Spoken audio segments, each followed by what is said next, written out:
पूरा जूस निकल गया है।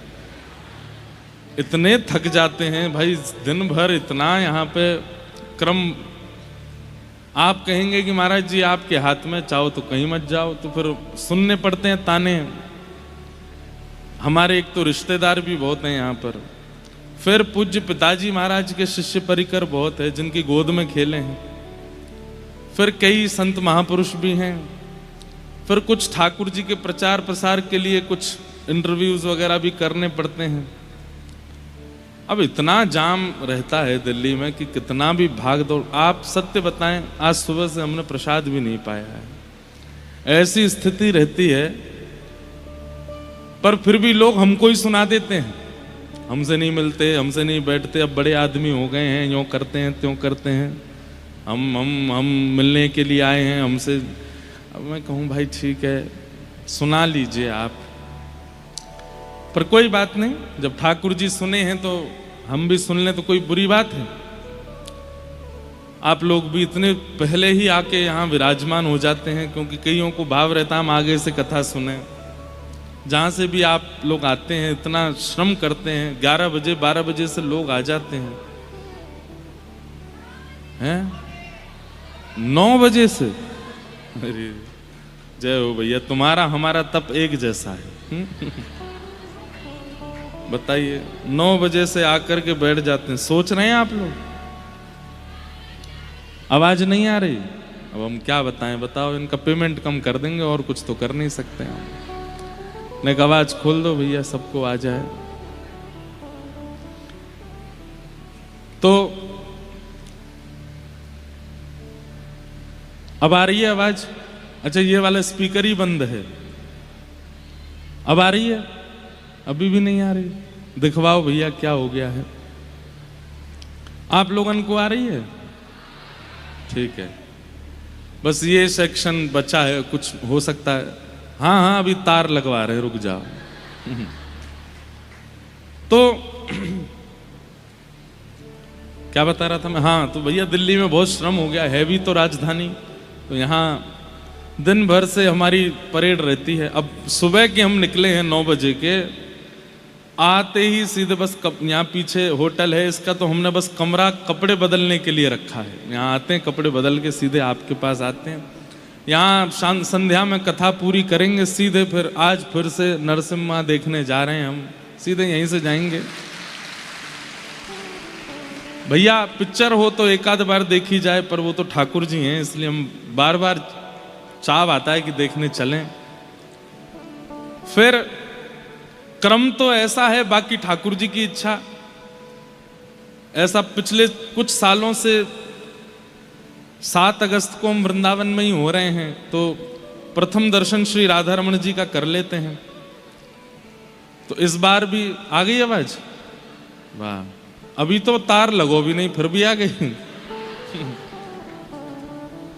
चलो, तो हर बार ऐसा प्रयास रहता है कि 7 अगस्त को वृंदावनी हो रहे हैं, किसी ना किसी कारण से ठाकुर जी का हिंडोला उत्सव होता है, तो मन में भाव होता है कि राधा रमण जी का प्रथम दर्शन करें, फिर यमुना जी का दर्शन करें, फिर तटीय स्थान जाते हैं, वहाँ कुंज निकुंजों का दर्शन करते हैं और श्री महाराज जी का भोर का पद सुनते हैं। पूज्य हमारे तटीय स्थान वाले पूज्य महाराज जी, उनका भी बहुत दिनों से दर्शन नहीं हुआ है। महाराज जी इतना स्नेह देते हैं, हर कथा में पहले दिन ही कथा होते ही प्रसाद आता है तटीय स्थान से, पूरी दुनिया में कहीं भी कथा हो। अब आप सोचिए, ऐसा महाराज जी स्नेह देते हैं।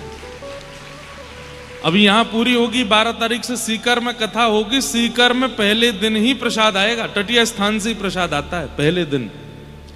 इतना महाराज जी स्नेह देते हैं। तो राधा रमण जी दर्शन करते हैं, फिर जमुना जी का पूजन करते हैं, जमुना जी का अभिषेक करते हैं, उसके बाद फिर तटीय स्थान जाके कुंजों का दर्शन करके पूज्य महाराज जी का भोर का पद सुनते हैं, मोहिनी बिहारी जी को प्रणाम करते हैं।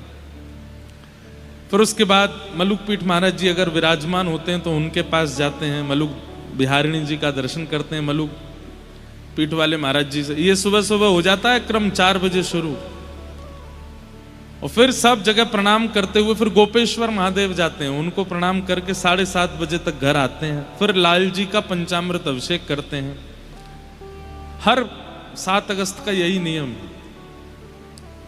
पर अब हम यहाँ इतने थक गए हैं, अब हमारी माता जी तो कह रही हैं कि आप मत आओ, रात में वहीं रुको, कल अपना क्रम करके फिर आना। लेकिन अब देखिए रात में पिक्चर पूरी होगी, फिर भागेंगे वृंदावन और श्री वृंदावन जाकर के 1 आध घंटा आराम करेंगे। अगर ये भी कोई कंफर्म नहीं है, लेकिन हो सकता है, क्योंकि कल सुबह कथा है, कल कथा भी 10 बजे से है ना। तो जाएंगे दर्शन करके, फिर दौड़ के आके यहाँ कथा शुरू करना है। तो इंसान ही हम, शरीर ही है, इसको कितना ज्यादा श्रम करवाएं। हमें ये लगता है कि अभी हमारी अवस्था है, अभी कर लेते हैं श्रम, फिर बुढ़ापे में तो वैसे ही नहीं करना है। अभी लगता है कि जितना हो सके अभी कर लें शरीर से परिश्रम। तो क्रम तो ऐसा ही है, बाकी शाम तक देखेंगे कि अंजर पंजर हमारे ठीक रहे तो जाएंगे वृंदावन। लगेगी कि भैया कांप रहे हैं हाथ पांव, थक गए हैं, तो फिर आप लोगों की दिल्ली में ही वैसे तो एक और स्थान है, यहाँ चांदनी चौक में श्री लाडली जी का मंदिर है। लेकिन श्री वंशी अली जी का चरित्र सुनाया था कुछ दिन पहले, और श्री वंशी अली जी के प्रिय भाव से प्रकट हुई श्री लाडली जी, वो चांदनी चौक में विराजते हैं। और पूरा चरित्र तो मैं सुनाऊंगा, अवसर लगेगा तो। जैसे श्री हितरिवंश महाप्रभु ठाकुर जी की वंशी के अवतार हैं, ऐसे ही आपकी दिल्ली में, ऐसे दिल्ली वैसे सामान्य नहीं है, लोग बाग कर देते हैं चलते फिरते बुराई थोड़ी सी, पर दिल्ली पर भी बड़ी कृपा है ठाकुर जी की। ठाकुर जी की वंशी श्री हितरिवंश महाप्रभु के रूप में वृंदावन में प्रगटी, बादगांव में प्रगटे। ऐसे ही श्री प्रिया जी की वंशी अली जी के रूप में आपके इंद्रप्रस्थ में प्रगटी। वैसे जन्म तो उनका वृंदावन का ही था, कुछ समय बाद फिर वो दिल्ली आ गए और यहां रह करके उन्होंने किशोरी जी की खूब आराधना की, खूब सेवा की। राधाष्टमी पर नृत्य करते थे खूब झूम करके, तब किशोरी जी ने उनको आज्ञा की कि अरे वंशी, मैं यहीं विराज रही हूं, तुम मुझको ले ले। और वहां से ठाकुर जी का स्वरूप उन्होंने पधराया। आज भी ठाकुर जी चांदनी चौक में विराजते हैं। रोज हमारा क्रम बनता है, जाएंगे जाएंगे जाएंगे, पर अगर वृंदावन नहीं गए रात को तो कल सवेरे वहां जाएंगे और वहां प्रथम दर्शन श्री लाडली जी का कर लेंगे। और उसके बाद 10 बजे से यहाँ, फिर उसके बाद लाल जी का अभिषेक करके फिर आएंगे यहाँ। 10 बजे से कल कथा है, कल कथा सुबह होगी, आप सब लोग समय से आ जाना। 10 बजे से हम लोग कथा करके 12-1 बजे तक कथा श्रवण करेंगे।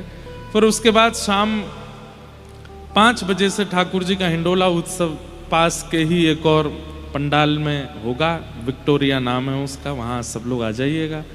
फिर वहाँ प्यारे गिरधर लाल जी का हिंडोला उत्सव, पद गायन, थोड़ा नृत्य करेंगे, बधाई गाएंगे, बधाई लुटाएंगे, आनंद करेंगे और फिर दिल्ली से प्रस्थान करेंगे आप सबके सामने वंदन करके, पुनः दर्शन की याचना से फिर निकल जाएंगे।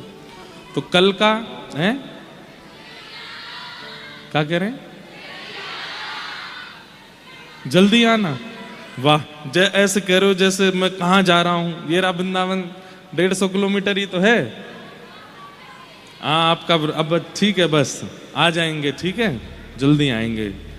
दिल्ली में अभी बन रहा है क्रम की 1 साल में फिर से कुछ सप्ताह तो नहीं, 3-4 दिवस का कुछ उत्सव जैसा करेंगे। और बाकी अब हम आपके पास आ गए, अब हम जहाँ जहाँ जाएं वहाँ आप लोग पहुँच जाना। दिल्ली से तो सारे कनेक्शन बड़े सरल हैं, सहज हैं। आप लोग थोड़ा श्रम किया करो, वैसे तो करते हो, हम वो नहीं बोल रहे हैं, वैसे तो खूब श्रम करते हो, लेकिन फिर भी ठाकुर जी की मधुर कथा कहीं श्रवण करने का अवसर मिलता है तो चूका मत कीजिए, पहुंच जाया कीजिए। और हर कथा में कुछ नवीनता होती है, कुछ भाव नए होते हैं। श्रोता जैसे होते हैं ना, कथा वैसी होती है, ये आपको हम स्पष्ट करते हैं।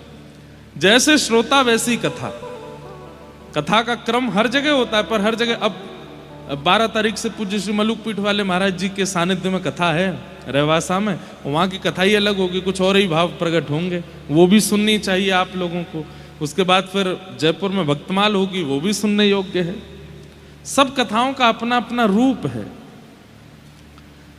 इसलिए आप सब लोग बड़भागी हैं कि ये सप्ताह दिन हमने कथा श्रवण किया। भाग्योदयेन बहुजन्म समर्जितेन सत्संगमं च लभते पुरुषो यदा वै अज्ञान हेतु कृतमोह मदांधकार नाशम विधाय तदोदयते विवेक। भागवत जी के महात्मा ही कहा है। एक बात कह दें, हम जितनी देर श्रवण करते हैं सत्संग, उतनी देर ही हम जीवित हैं। बाकी तो हमारी अवस्था मरणासन होती है। बाकी तो हमारी स्थिति क्या है, केवल खा रहे हैं, पी रहे हैं, सो रहे हैं, नाच रहे हैं, गा रहे हैं, बस इन्हीं सब चीजों में तो लगे हैं। वास्तव में जीवन में क्या करना चाहिए, क्या नहीं करना चाहिए, स्थिर होकर आप केवल कथा में सुनते हैं। इतनी स्थिरता और कहीं नहीं होती है जितनी स्थिरता कथा में होती है। तो वास्तविक जीवन हमारा कब है, जीवित हम कब हैं, जब हम कथा सुने। तो दिल्ली में जैसे वंशी अली जी हुए, दिल्ली में एक और महापुरुष हुए, उनका नाम था सहजोबाई। क्या नाम था? सहजोबाई। भारत की प्रथम महिला महंत हुई श्री सहजोबाई। और सहजोबाई जिनकी शिष्या थी, उन्हीं आचार्य चरणों के उत्सव में हम भक्तमाल कर रहे हैं जयपुर में। सरस निकुंज के आचार्य चरण श्री श्याम चरण दास जी महाराज, उन्हीं की शिष्या थी सहजोबाई। उनका स्थान है दिल्ली में, कहां ये मुझे नहीं पता, ढूंढ ढाड़ के बताना कहां है। सहजोबाई, सहजोबाई की ऐसी भक्ति थी,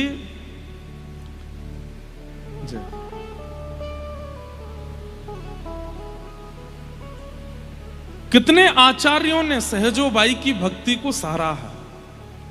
और सहजोबाई की भक्ति क्या थी?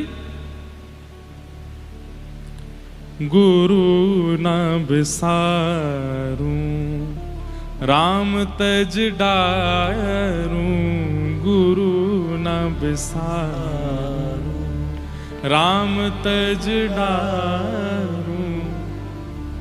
बहुत ध्यान से सुनिए सब लोग, अब याद आया है अचानक सहजोबाई जी का प्रसंग। गुरु ना बिसारूं मैं राम तज डारूं। सहजोबाई की भक्ति कई लोगों को अटपटी लग सकती है, लेकिन भैया ये भक्ति विशिष्ट थी। वो कह रही हैं हम ठाकुर जी को त्याग देंगे लेकिन अपने गुरु का त्याग नहीं कर सकते। गुरु ना बिसारूं मैं राम तज डारूं। एक बार की बात है कि सहजोबाई ने अपने गुरुदेव को आमंत्रित किया कि मेरी कुटिया में पधारो। कहते हैं ठाकुर जी बोले आज सहजो की भक्ति की परीक्षा लूंगा मैं। कैसी परीक्षा हुई कि सामने से गुरुदेव आ रहे हैं और गुरुदेव के ठीक बगल में देखा ये कौन आ रहा है, तभी देखते हैं कि श्याम सुंदर चले आ रहे हैं, ठाकुर जी भी आ रहे हैं।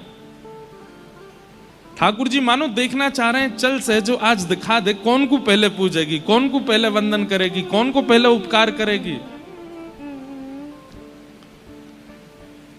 मैंने खुद से पूछा, जब मैं सहजोबाई का प्रसंग पढ़ रहा था तो मैंने खुद से पूछा यदि कभी मेरे गुरु और गोविंद दोनों आ रहे होंगे तो मैं क्या करूंगा। आप भी पूछो, अगर आपके घर आपके गुरु भी आ रहे हैं और साथ में श्री राधारमण जी भी आ रहे हैं तो आप क्या करोगे। तो मैंने मुझसे जब खुद से पूछा कि मेरे घर अगर ऐसा होता तो मैं क्या करता, तो मेरे मन में उत्तर आया मैं गुरुदेव को भी अपने बगल में खड़ा करके ठाकुर जी का स्वागत करता। पर सहजोबाई ने ऐसा नहीं किया। सहजोबाई यहां पर पुष्प थाल लेकर के खड़ी थी, गुलाब जल लेकर के खड़ी थी, हाथ में पंखा लेकर के खड़ी थी, भीतर आसन बिछा रखा था, गुरुदेव आमंत्रित थे। जैसे ही देखा कि साथ में गोविंद भी आ रहे हैं तो सहजोबाई तुरंत थाल रख करके दौड़ के गई और थोड़ी दूर थे गुरुदेव तो उनके बगल में खड़े ठाकुर जी का हाथ पकड़ा, खींच करके लाई और ला करके बोली जल्दी खड़े हो, चलो थाल पकड़ो, ठाकुर जी गुरुदेव आ रहे हैं, पूजा करनी है उनकी।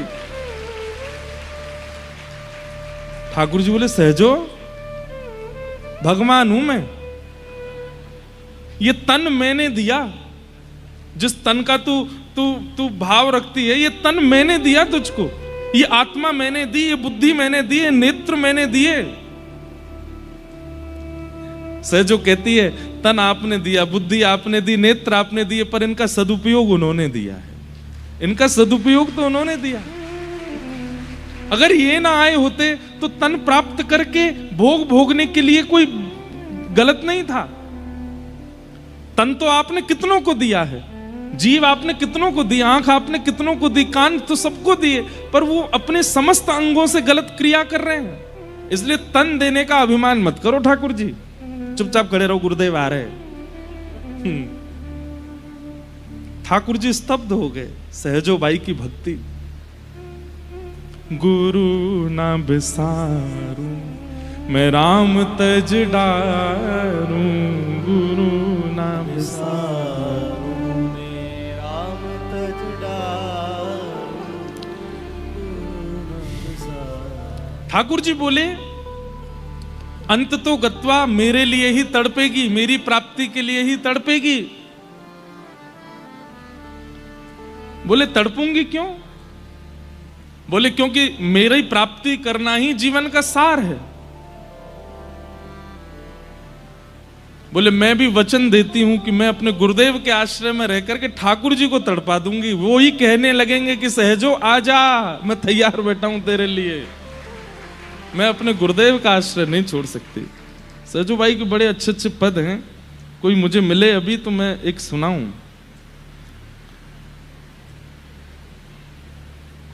एक और बात, हाँ, सहजो बाई अपने गुरुदेव को मां कहती थी। क्या कहती थी? मां, मैया। गुरुजी नहीं बोलती थी, मैया कहती थी।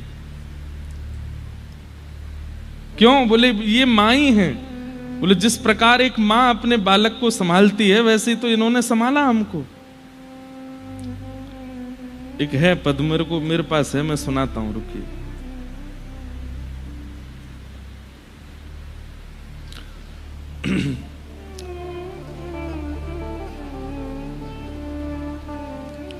हम बालक तुम माई हमारी, हम बालक तुम माई हमारी, पल पल माही।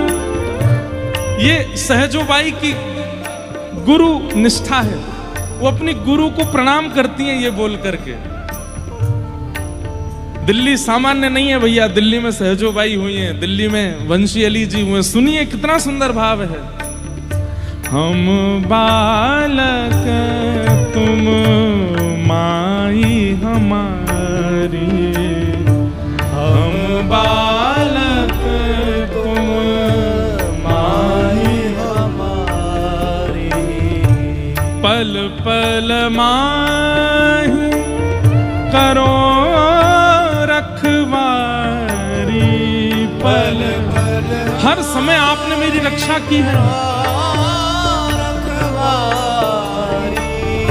निस दिन गोद में राखी, निस दिन गोद में राखी, हम बालक तुम माई हमारी, हम बालक तुम माई हमारी। दूर दूर जाऊं तो गहिले वो, दूर दूर जाऊं तो गहिले वो, मैं आजान मैं अनजान कछुक नहीं जानू, मैं अनजान कछुक नहीं जानू। तुम हम बालक तुम माई हमारी, हम बालक तुम माई हमारी, ओ हम बालक तुम माई हमारी।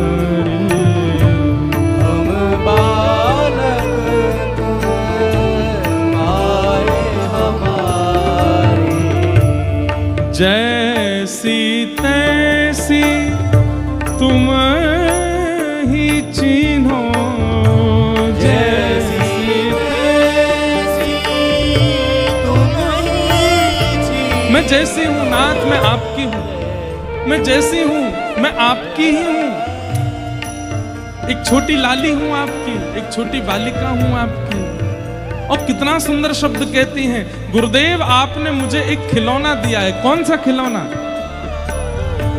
गुरु होए ध्यान खिलौना दे हो, गुरु होए ध्यान खिलौना दे।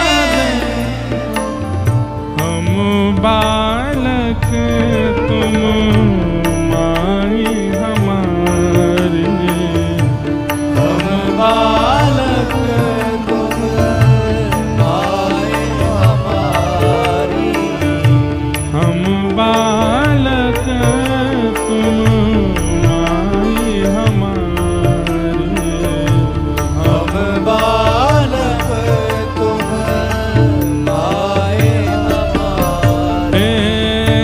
चरण दास कहे सहजो दासी, चरण दास कहे सहजो दासी, चरण दास कहे सहजो दासी, चरण दास कहे सहजो दासी। हो रक्षक पूरण अविनाशी, हो रक्षक पूर्ण अविनाशी, हो रक्षक पूरण अविनाशी, हो रक्षक पूर्ण अविनाशी। हम बालक तुम माई हमारी, हम बालक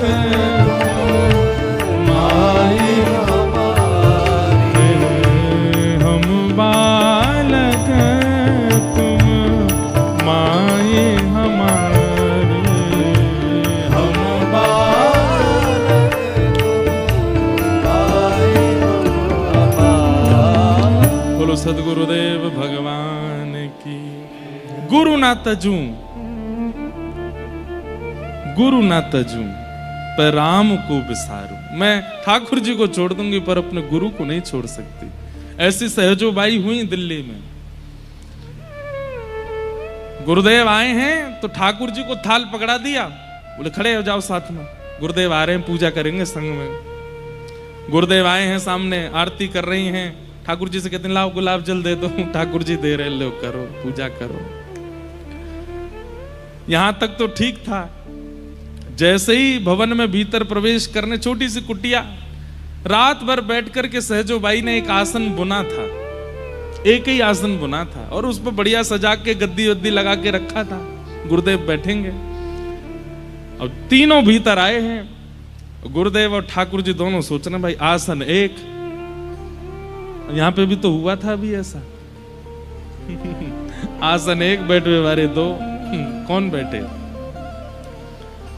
तो ठाकुर जी पहले आगे बढ़ने लगे बैठने के लिए। इतने में सहजोबाई सामने आई, बोले देखिए जिसके लिए वस्तु प्रस्तुत की गई हो उसी को स्वीकार करनी चाहिए। ठाकुर जी बोले मतलब? बोले आप तो बिन बुलाए आए हो, हमने तो बुलाए नहीं थे। गुरुदेव को तो आमंत्रण था, रात भर बैठ के आसन बनाया है, गुरुदेव आसन पे बैठेंगे। ठाकुर जी बोले,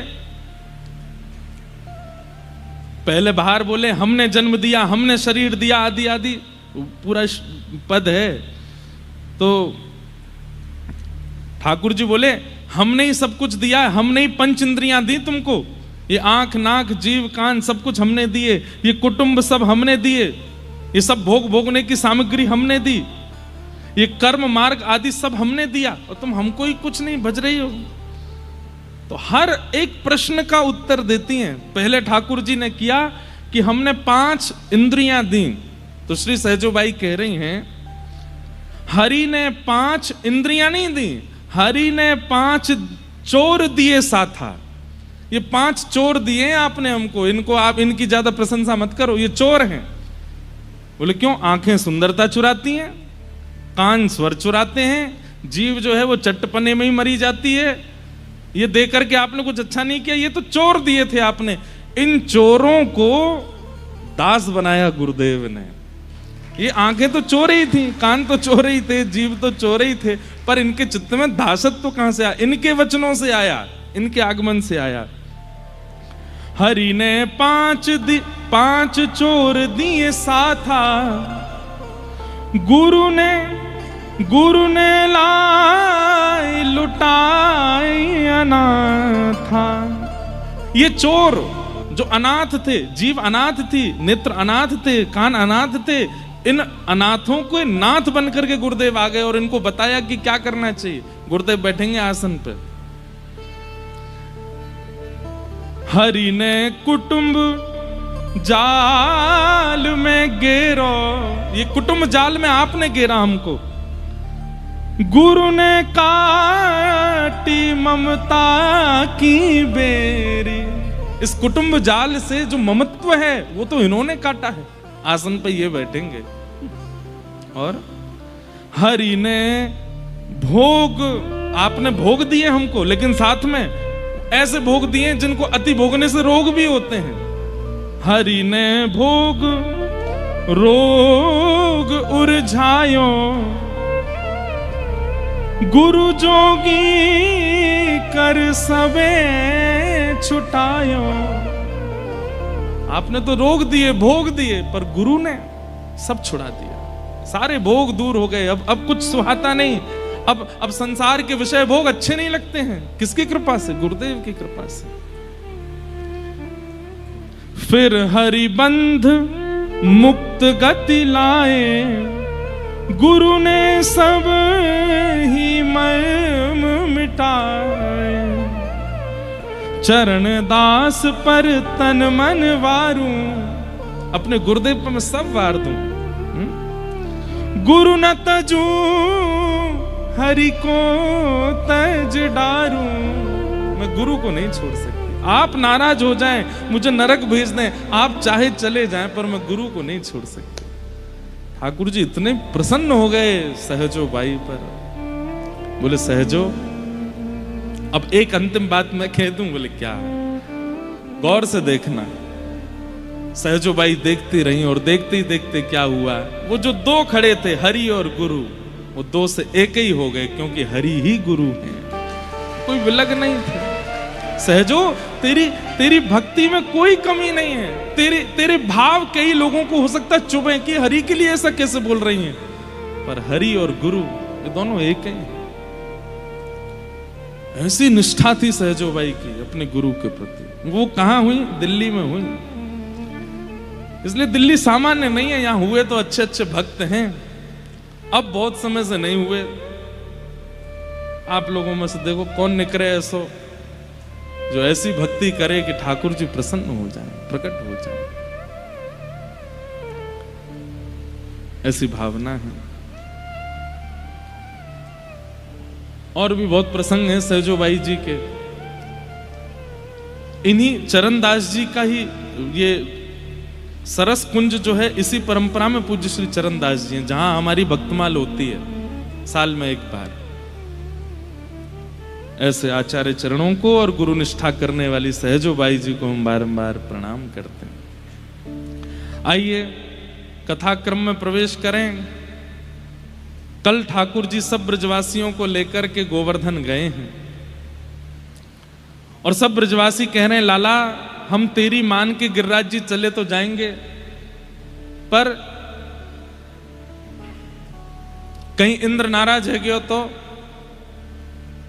ठाकुर जी बोले चिंता मत करो, जिनकी शरण में जा रहे हो उन पर पूर्ण भरोसा रखो, वो तुम्हारी रक्षा करेंगे। सब ब्रजवासी 56 भोग लेकर के बैलगाड़ी में सजा करके गोवर्धन आए हैं। बंधुओं एक बात हमारी सुनिएगा, इधर देखो। जब आप एक बार हरि आश्रित हो जाते हैं तो आपकी एक एक चीज जैसे आपके माता पिता को अच्छी लगती है, बुरी लगती है, ऐसे ठाकुर जी को भी लगता है। जैसे अब बालक अगर पैसा गलत जगह खर्च करने लग जाए, खूब गलत गलत उड़ाने लग जाए, माता पिता दुखी होते हैं, ठाकुर जी भी दुखी होते हैं। जो कृष्ण नाम बोलते हैं, जो उर्दपुंड लगाते हैं, कथा सुनते हैं, कभी कभी जब उनका धन गलत जगह खर्च होता है तो ठाकुर जी को बड़ी पीड़ा होती है। ठाकुर जी कहते हैं मैं मिल गो, मैं आके संग ही बैठा हूं, फिर देखो गलत जगह पे अपने पैसा को लगा रहा है, अपने धन को व्यय कर रहा है। केवल धन ही नहीं, आपका समय भी अगर किसी गलत स्थान पर निकलता है तो ठाकुर जी कह रहे हैं मैं बैठा हूं यहाँ के पास, यो ना कि मोह याद कर ले, यहाँ गलत जगह पे आके बैठ गए हो, मोह याद ना कर रहा है। इसलिए आपका समय, आपका समय, आपका धन, आपका तन, ये जो कहीं भी गलत स्थान पर अगर इसका व्यय होता है ना, आपकी ऊर्जा, ठाकुर जी को बहुत पीड़ा होती है।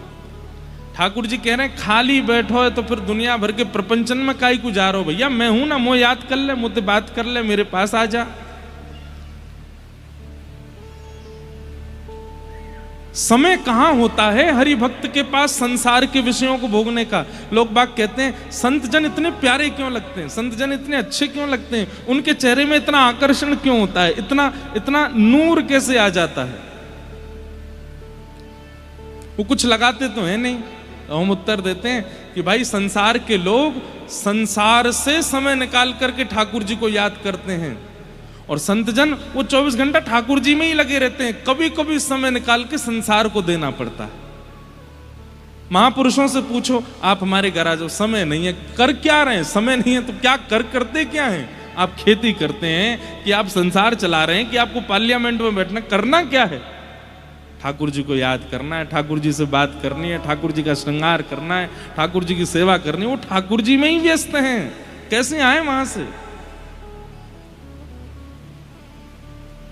प्रेम नगर की सुंदर है परिया, प्रेम नगर की सुंदर परिया, हो प्रेम नगर की सुंदर है परिया, प्रेम नगर की सुंदर परिया, लाखों लोग लुभाए मुसाफिर, प्रेम नगर मत जा,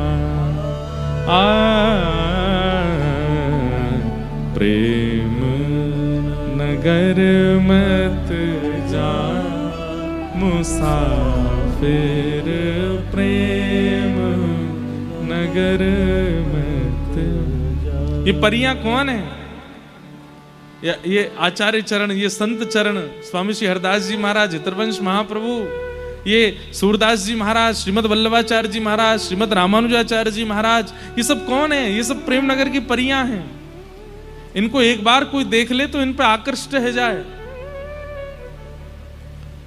पर इनका आकर्षण कैसा है? वो संसारी किसी विषय से नहीं बना है, 24 घंटे ठाकुर जी में व्यस्त रहने से वो नूर बना है, वो आकर्षण बना है उनका।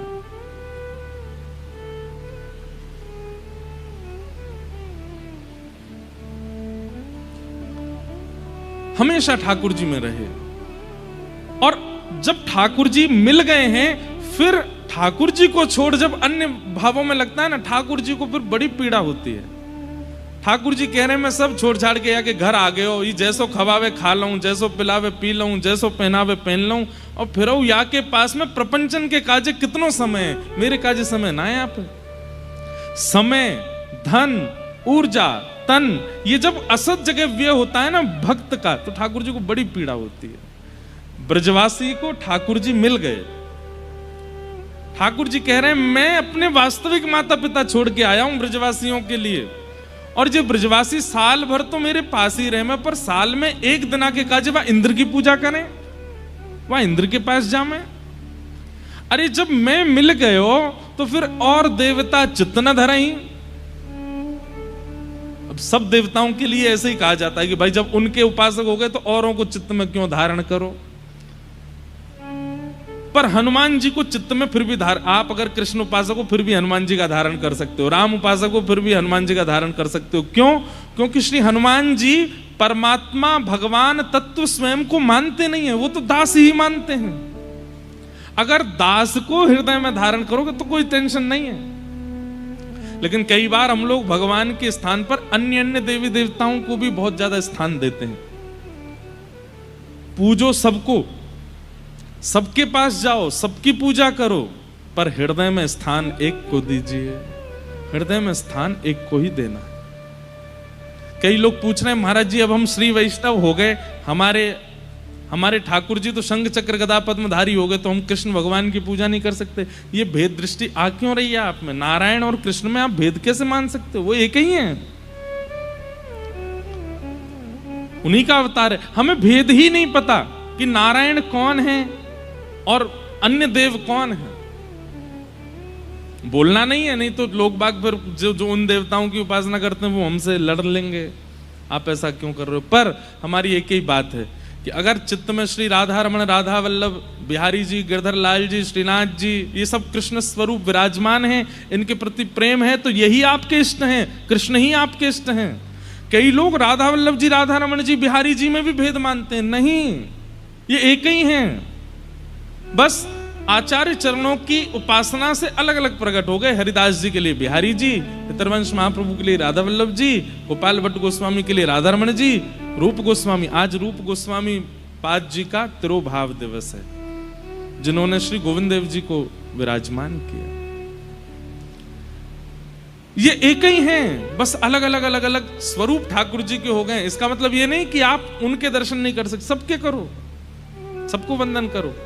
पर अब कृष्ण के अलावा जो देव हैं उनके पास जाना तो है, दर्शन करना तो है, वंदन करना तो, पर उनसे मांगना क्या है कि हमारे ठाकुर जी में हमारी और भक्ति बढ़े, ऐसी कृपा करो। हे महादेव, हमारे लाला हमको और ज्यादा प्यारे लगे, इसलिए हम आप पे जल चढ़ा रहे हैं, आप कृपा कर देना। हे जगदम्बा मैया, आप कृपा करना, आपके भैया हैं श्री कृष्ण, उनसे हमारा और प्रेम हो जाए, आप कृपा करना। सब देवी देवताओं के पास जाओ, पर मांगो श्री कृष्ण को ही। लेकिन यहां सब ब्रजवासी इंद्र की पूजा करते हैं, और इंद्र की पूजा करके इंद्र से धन संपत्ति वैभव आदि मांगते हैं, और ये कामना करते हैं कि हमारी खेती बाड़ी बनी रहे, अतिवृष्टि, ओलावृष्टि, अनावृष्टि मत करना। ठाकुर जी के मन में आयो, मैं स्वयं खड़ो है गयो आकर के, फिर भी वह इंद्र की पूजा करने। अरे वो इंद्र मेरे प्रत्यक्ष दर्शन ना कर सके, वह इंद्र को भी दर्शन करवे के काजे कितने साल तक तपस्या करनी पड़े, और मैं तुम लोगों को मिल गया, तुम फिर भी इंद्र के पास जा रहे हो। अपने धन को भी व्यय कर रहे हो, अपने समय को भी व्यय कर रहे हो, अपनी ऊर्जा भी व्यय कर रहे हो इंद्र की पूजा में। इंद्र भाग्य विधाता नहीं है। इंद्र अगर चाहे कि मैं किसी का भाग्य बदल दूं तो नहीं बदल सकता, पर श्री कृष्ण चाहे तो बदल सकते हैं, क्योंकि वो भगवान है, वो परमात्मा है। इसलिए ठाकुर जी ने मन में विचार किया कि भाई इन सबन से अपनी पूजा करा लूं, लेकिन जे तो मुझे जय जय माने ही ना है। एक दो बार ठाकुर जी ने प्रयास किया, आज ही कर रहे हैं, 56 भोग बन रहे थे, तो यशोदा मैया से जाके लाला बोले, मैया जे कौन के काजे बननो है? लाला दूर दूर दूर, भीतर मत आइयो, नहायो धोयो ना है, भीतर मत आइयो, जय जय के काजे भोग बननो है। ठाकुर जी अपनी बांह ऊपर करके बोले, मैया कृष्ण या धरा धरती पर खड़ो है, दाऊ दादा या धरा धरती पर खड़े हैं, हम तो बड़ो जय जय कौन सा अनेक बताइयो तो मुंह सल्ले के देखेंगे हम, कौन सा जय जय। लाला तू ऐसी बात न मत करेगा, पाप लगेगा तो जय जय के बारे में। मैया तो सांची बता रहा हूं, तू मानेगी ना, मोह छोड़ के कोई और को भजोगे तो पाप लगेगा। मैया बोली चल मुंह तो बात मत करे, बाबा ते जाके पूछ कौन है जय जय। ठाकुर जी गए, नंद बाबा ने भी बताया, बोले भैया इंद्र की पूजा करते हैं तो इंद्र प्रसन्न रहता है, हमारी खेती बाड़ी बनी रहती है, नहीं तो ओला गिरा देगा तो सब खत्म हो जाएगा, आदि आदि। ठाकुर जी ने मन में विचार किया, ये मुझे तो नहीं पूजेंगे, क्योंकि प्रेम इतना ज्यादा है कि ये मुझे प्रभु नहीं मान सकते, और पूज भी लेंगे तो दो चार पूजेंगे, सब तो पूजेंगे नहीं, क्या करें। तो ठाकुर जी ने विचार किया, ठीक है, मेरो ही स्वरूप यहां विराजमान श्री गोवर्धन नाथ है, इनडायरेक्ट वे में अपनी पूजा करवा लो, गिरिराज जी के पास ले चलो इनको।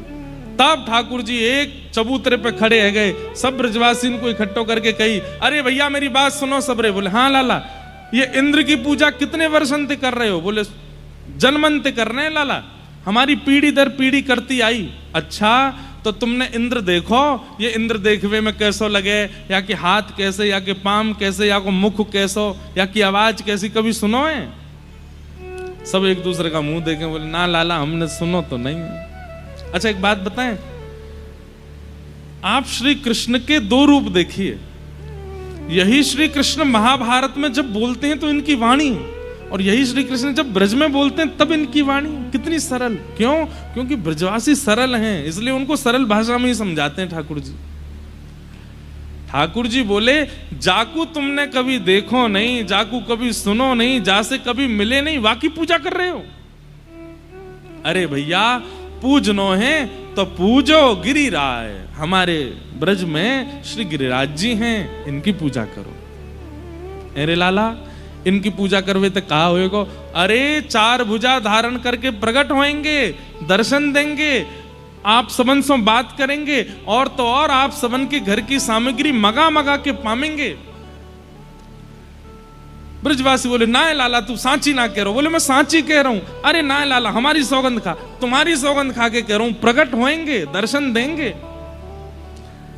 अच्छा लाला हमें कैसे पता चलेगी कि वो जय जय? अरे चार भुजा हमारे थोड़े ही है, वही की होंगी चार भुजा, स्पर्श करके देख लियो, अगर भुजा खेचवे पे नहीं निकल के आवे बाहर तो मान लियो कि भगवान नहीं है। ब्रजवासी बोले हम लाला फिर तो हम चल देंगे, लेकिन इंद्र ते हमारी रक्षा उन्हें ही करनी पड़ेगी। बोले सब करेंगे, तुम तो चलो सबरे। और सब ब्रजवासी ठाकुर जी की बात मान के किस लोभ में गए कि श्री गिरिराज जी के प्रत्यक्ष दर्शन होंगे। अब गिरिराज जी कोई और थोड़ी है, ठाकुर जी तो हैं। सब ब्रजवासियों को लेकर के ठाकुर जी गोवर्धन जा रहे हैं। आहा लग रही आस करूं ब्रजवास, तलहटी गोवर्धन की मैं। लग रही आस करूं ब्रजवास, तलहटी गोवर्धन की मेरे। लग रही आस करूं ब्रजवास, तलहटी गोवर्धन की मैं। लग रही आस ब्रजवास, तलहटी गोवर्धन की। वृंदावन जाने वालों से मेरी प्रार्थना है, राधा रमन जी के दर्शन करो, राधा वल्लभ जी के दर्शन करो, बिहारी जी के दर्शन करो, तुरंत निकलो बाहर, दर्शन करके निकलो, ज्यादा देर रुको नहीं। और बाकी का जो समय बचता है ना, या तो यमुना जी पर या फिर गिरिराज जी में व्यतीत करो। हम आपको सत्य बता रहे हैं, भीतर की परिक्रमा है ना गिरिराज जी की, और उसमें भी लोकेशन बताएं, लगा देना भीड़। लुक लुक दाऊ जी, भीतर गिरिराज जी में लुक लुक दाऊ जी का मंदिर है, उनके पास बिल्कुल हरी भरी सुंदर गिरी कंदरा है, वहां पर बिल्कुल मौन होकर के बैठ जाना किसी वृक्ष की। हाँ इतना देख लेना कि कोई सांप बिच्छू नहीं आ जाए आपके पास, क्योंकि वहां हैं। अपनी व्यवस्था वैसी देख करके बैठना, और फिर किसी एक लीला का चिंतन करना वहां बैठ करके। बंधुओं आप एक बार, दो बार, 3, 4, 10 बार करने लगेंगे ना एक बार आपको ठाकुर जी का अनुभव होगा, या तो श्री यमुना जी के तट पर या श्री गिरिराज जी में। ठाकुर जी अगर मिलवे को मन बनाएंगे तो ये दो ही जगह मिलेंगे, या तो यमुना पुलिन पर या गिरिराज तलेटी में। लग रही आस करूं ब्रजवास, तलहटी गोवर्धन की मैं लग रही आस। करूं ब्रजवास तलहटी गोवर्धन की। गोवर्धन की मैं तलहटी गोवर्धन की मैं। गोवर्धन की मैं तलहटी गोवर्धन की। ओ मेरे लग रही आस करूं ब्रजवास तलहटी गोवर्धन की मैं लग रही आस करूं ब्रजवास तलहटी गोवर्धन की। ओ मेरे लग रही आस करूं ब्रजवास तलहटी गोवर्धन की मैं लग रही आस करूं ब्रजवास तलहटी गोवर्धन। बोल गिरिराज धरने की।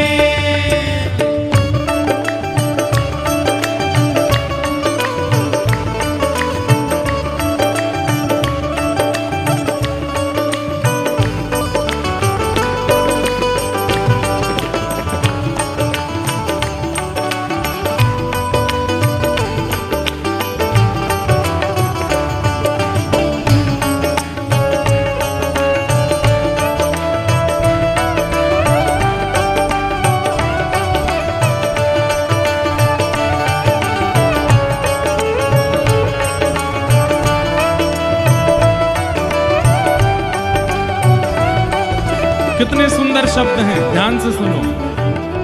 भूख लगे घर घर ते भिक्षा करूं द्विजन की मैं। भूख लगे घर घर ते भिक्षा करूं द्विजन की। और मधुकरी लेकर के भी कहा करूं, तुरंत पा नहीं लूं। हाँ यमुना जल में धोए भेंट करूं नंद नंदन की मैं। ओ यमुना जल में धोए भेंट धरूं नंद नंदन की।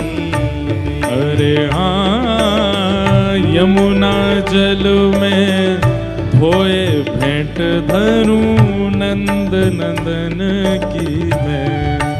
ओ यमुना जल में धोए भेंट करूं नंद नंदन की। हे मेरे लग रही आस करूं ब्रजवास तलहटी गोवर्धन की मैं लग रही आस करूं ब्रजवास तलहटी गोवर्धन की। ओ मेरे लग रही आस करूं ब्रजवास तलहटी गोवर्धन की मैं। लग रही आस करूं ब्रजवास तलहटी गोवर्धन की। और शीत प्रसादी पाए करूं मैं सिद्ध जनन की मैं। शीत प्रसादी पाए करूं या सिद्ध जनन की मैं। ओ सेवा में सदा रहूं नित ही हरि भगतन की मैं। ओ सेवा में सदा रहूं नित ही हरि भगतन की। ओ मेरे लग रही आस करूं ब्रजवास तलहटी गोवर्धन की मैं लग रही आस करूं ब्रजवास तलहटी गोवर्धन की। ओ मेरे लग रही आस करूं ब्रजवास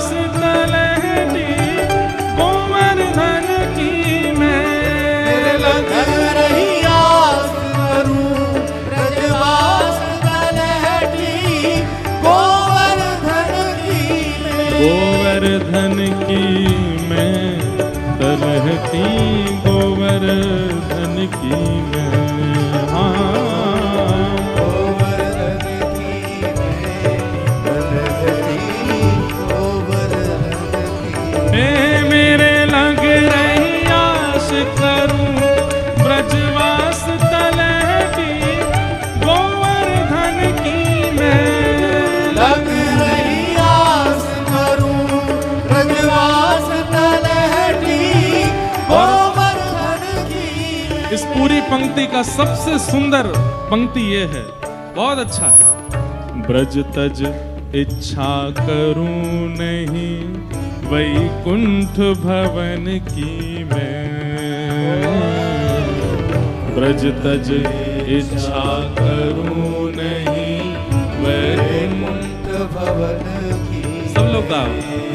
हे ब्रज तज इच्छा करूं नहीं वैकुंठ भवन की मैं।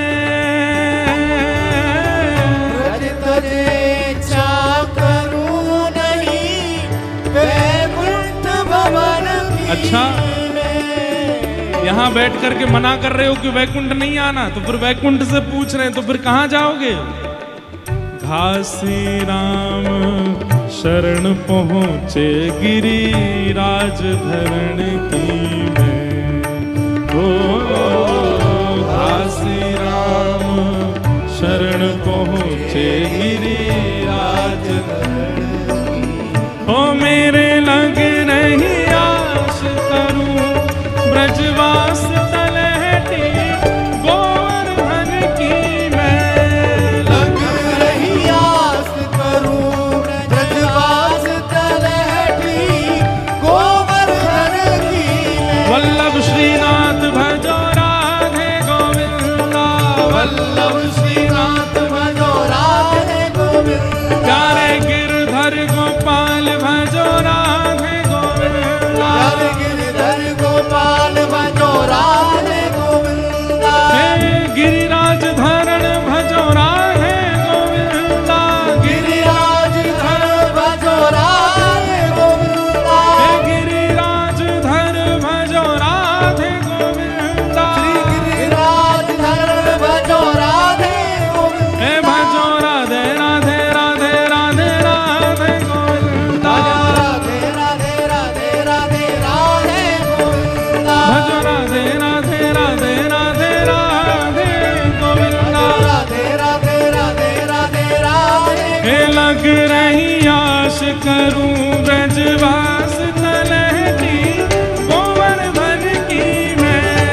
लग रही आस करूं ब्रजवास तलहटी गोवर्धन की मैं। हे मेरे लग रही आश करूं ब्रजवास तलहटी गोवर्धन की मैं।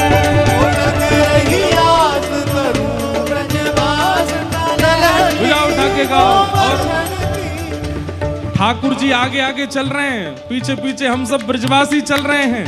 इसी भाव से चलो गिरिराज जी की शरण में। गिरिराज धरण प्रभु तुम्हारी शरण। गिरिराज धरण प्रभु तुम्हारी शरण। ओ गिरिराज धरण प्रभु तुम्हारी शरण। गिरिराज धरण प्रभु तुम्हारी शरण। हे प्रभु तुम्हारी शरण हरि तुम्हारी शरण तुम्हारी शरण प्रभु तुम्हारी शरण। हे हरि तुम्हारी शरण श्री जी तुम्हारी शरण। हरि तुम्हारी शरण प्रभु तुम्हारी शरण। ओ गिरिराज धरण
पहुंच गए, गिरिराज जी पहुंच गए, गिरिराज जी बैठ जाओ।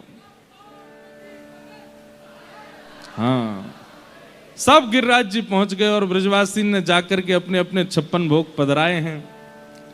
जैसे ही 56 भोग पधराए, परिक्रमा लगा करके सब गिरिराज जी की शरण में आए, अभिषेक कियो मानसी गंगा से। इतने में ही श्री गोवर्धन पर्वत पर 4 भुजा वाले श्री गोवर्धन नाथ प्रकट है गए। बोलो गिरिराज धारण की। लाओ ब्रजवासियों भोग, लाओ ब्रजवासियों भोग, लाओ ब्रजवासियों भोग। सब ब्रजवासियों के तो नेत्र खुले रह गए, मुख खुलो रह गए। वो लाला, ये तो सांची में प्रकट है गयो। ठाकुर जी बोले, तो क्या मैं झूठ बोल रहा हूं? मैंने कही हती। बैठ जाओ, अभी ले लेंगे। अभी कथा के बीच में हम कैसे उतर के आए बताओ? बैठ जाओ, अभी ले लेंगे भैया, बैठ जाओ। क्या बता रहा था मैं? ठाकुर जी क्या बोले? हाँ, तो मैं क्या ऐसे ही बोल रहा हूं? मैंने कही कि लाला प्रकट होंगे। ब्रजवासियों के चित्त में अभी हम पढ़ लेंगे, लाली कथा कर लें। अभी ले लो इनसे ये पत्र, ले लो, अभी अभी बुलवा लेंगे, बैठ जाओ, पक्का बुलवाएंगे, बैठो अभी वहीं पे। इधर देखो, देखो लाली, ऐसे विघ्न होता है कथा में, बैठ जाओ, बैठ जाओ, अभी बुला लेंगे, पक्का बुलाएंगे। हाँ, यहाँ जितने चितने सब इकट्ठे बाद में करना। अभी सुन लो भैया, नेक्स्ट सुन लो, तुम्हारे हाथ जोड़ूं, नेक्स्ट सुनो। आहा, गिरिराज बाबा प्रकट हो गए। पहले तो देख करके ब्रजवासी आश्चर्यचकित। वाक्य बाद ठाकुर जी बोले, भैया आप चलो अपनी अपनी सामग्री लेकर के। ब्रजवासी बोले, लाला देख, तैने हमको गिरिराज जी तो मिलवायो, प्रथम पूजा तू ही करेगो। आहा, ये छवि में जब जब बोलता हूं ना, मेरे रोंगटे खड़े होते हैं।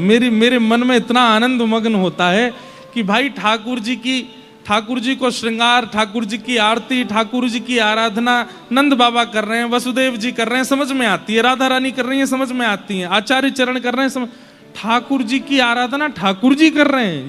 ये विचार करके मन बड़ा आनंदित होता है।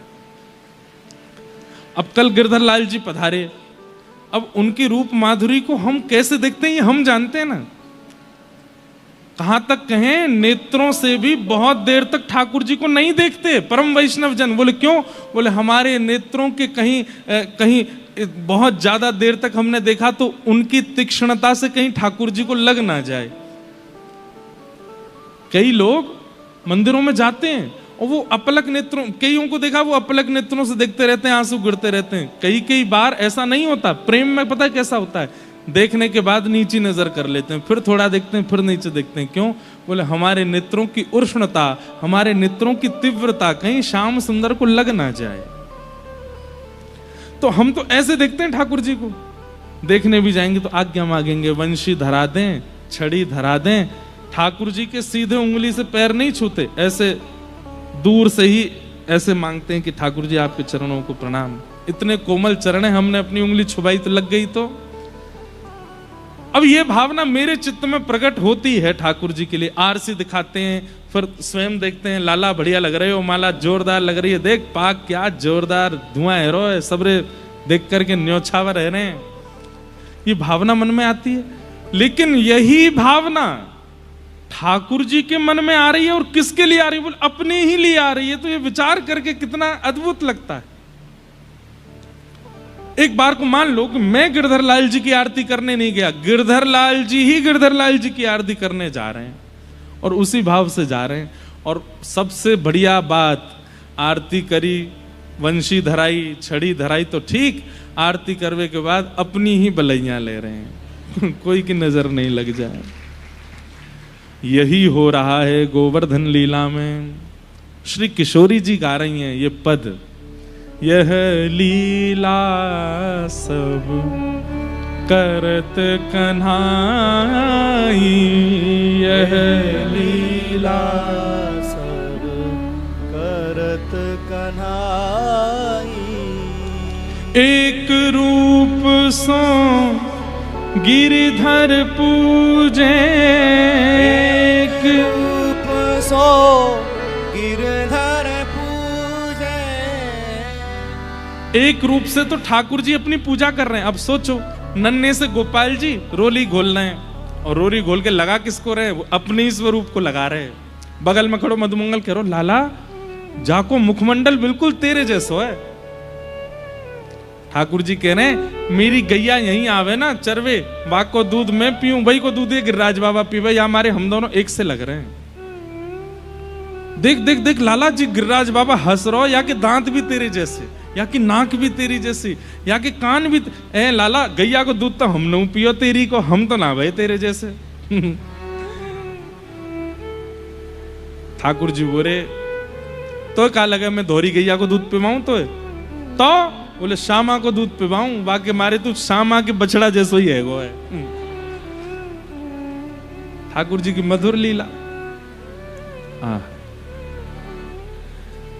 एक रूप सो गिरधर पूज। अब ठाकुर जी तिलक कर रहे हैं, और जो ठाकुर जी गिरिराज जी बन के खड़े हैं वो ऐसे सिर पे हाथ धर के अपना तिलक करवा रहे हैं, कर दो। वाक्य बाद नंद रानी यशोदा अपने घर से मोहन थार, खीर, मठरी, जलेबी आदि सब बना के लाई हैं, और सब लाला को दे रही। लाला जैसे माताएं कहती बच्चों को भोग लगा दो ठाकुर जी को, ऐसे ही यशोदा मैया लाला को दे रही, लाला ले भोग लगा दे। ठाकुर जी थाल लेकर के खड़े हैं। जय जय कहा खाओगे या मैं ते? अपने आप से पूछ रहे हैं। ठाकुर जी कह रहे हैं मोहन थार खाऊंगा मैं तो। अच्छा मोहन थार खाओगे, लो। अब मोहन थार ठाकुर जी उतार रहे हैं। ये सब दृश्य कौन देख रहा है? श्री जी देख रही हैं दूर से। तो जैसे कोई वस्तु उठाते हैं तो सामने वाले के इतनी नहीं थोड़ी सी दो, ऐसे ही गिरिराज जी भी कर रहे हैं, नेक्स्ट सी दो। ठाकुर जी कह रहे नहीं ये तो पूरा ही पानो पड़ेगा, मुंह खोलो। अपने ही मुख में अपने ही हाथ से मोहन थार दे रहे हैं, और फिर जैसे ही मुंह खोल के गिरिराज बाबा पूरा पान लगे सो आधो ही तोड़ के जो प्रसादी बची है वह स्वयं पा रहे हैं। ये दृश्य देख करके किशोरी दूर खड़ी खड़ी बलैया ले रही हैं। वारे नंदन नंदन तुम्हारी लीला कैसी है? एक रूप सो गिरधर पूजे, एक रूप पुजवाई। यह लीला सब करत कन्हाई, यह लीला सब करत कन्हाई। अपनी आरती करके ठाकुर जी सब ब्रजवासी से कह रहे हैं जाओ भैया भोग लगाओ प्रेम से। तभी नारद जी ने कुछ सामग्री ले जाकर के इंद्र को दे दी। इंद्र को पता चला ब्रजवासियों ने मेरी पूजा बंद कर दी है, क्रुद्ध हो गया इंद्र। मेघमालाओं को आज्ञा कर दी इतनी जोर से वर्षा करो पूरा ब्रजमंडल बह जाए। काली काली मेघ बादलों ने आकर के ब्रजमंडल पर गड़गड़ करके गरजना शुरू किया। ब्रजवासी सब घबराए, सब प्रसाद पा रहे हैं गिरिराज जी को, कह रहे हैं लाला जी कहीं इंद्र नाराज तो ना है रो। ठाकुर जी चिंता मत करो, कछु ना करेगो, ज्यादा कछु करेगो तो गिरिराज बाबा प्रकट है सामने, रक्षा करेंगे हमारी। इतने में ही मूसलाधार बारिश, कहते हैं एक बूंद हाथी के पैर के समान गिर रही थी आकाश से। सोचिए इतनी छोटी छोटी बूंदें गिरती हैं तो सड़कें भर जाती हैं हमारी। एक बूंद हाथी के पैर के समान अगर आकाश से गिरेगी तो मिनटों में नदी प्रकट हो जाएगी। मूसलाधार ऐसे बड़े बड़े सांबर तक मेघमालाएं गिर रही थी आकाश से। ब्रजवासी सब दौड़ रहे हैं, त्राहिमाम त्राहिमाम। अरे हम तो पहले ही मना कर रहे या गिरिराज बाबा को मत पूजो, इंद्र नाराज है जाएगो, हमारी कोई ने नहीं सुनी। या 7 वर्ष के लाला की बात मान करके सबने अपने इष्ट छोड़ दिए। ठाकुर जी बोले अविश्वास, भक्ति में अविश्वास नहीं होना चाहिए, चाहे जैसी परिस्थिति आ जाए। अरे कहां तक कहें हाथ पैर काटने को हो जाएं। कल कथा सुनाएंगे मोरध्वज राजा की। ठाकुर जी ने ऐसी परीक्षा ली कि उनको कह दिया कि तुमको सर काट के रखना पड़ेगा, तो धरने को तैयार हैं, लेकिन ठाकुर जी के प्रति जो भाव है उसका त्याग नहीं किया।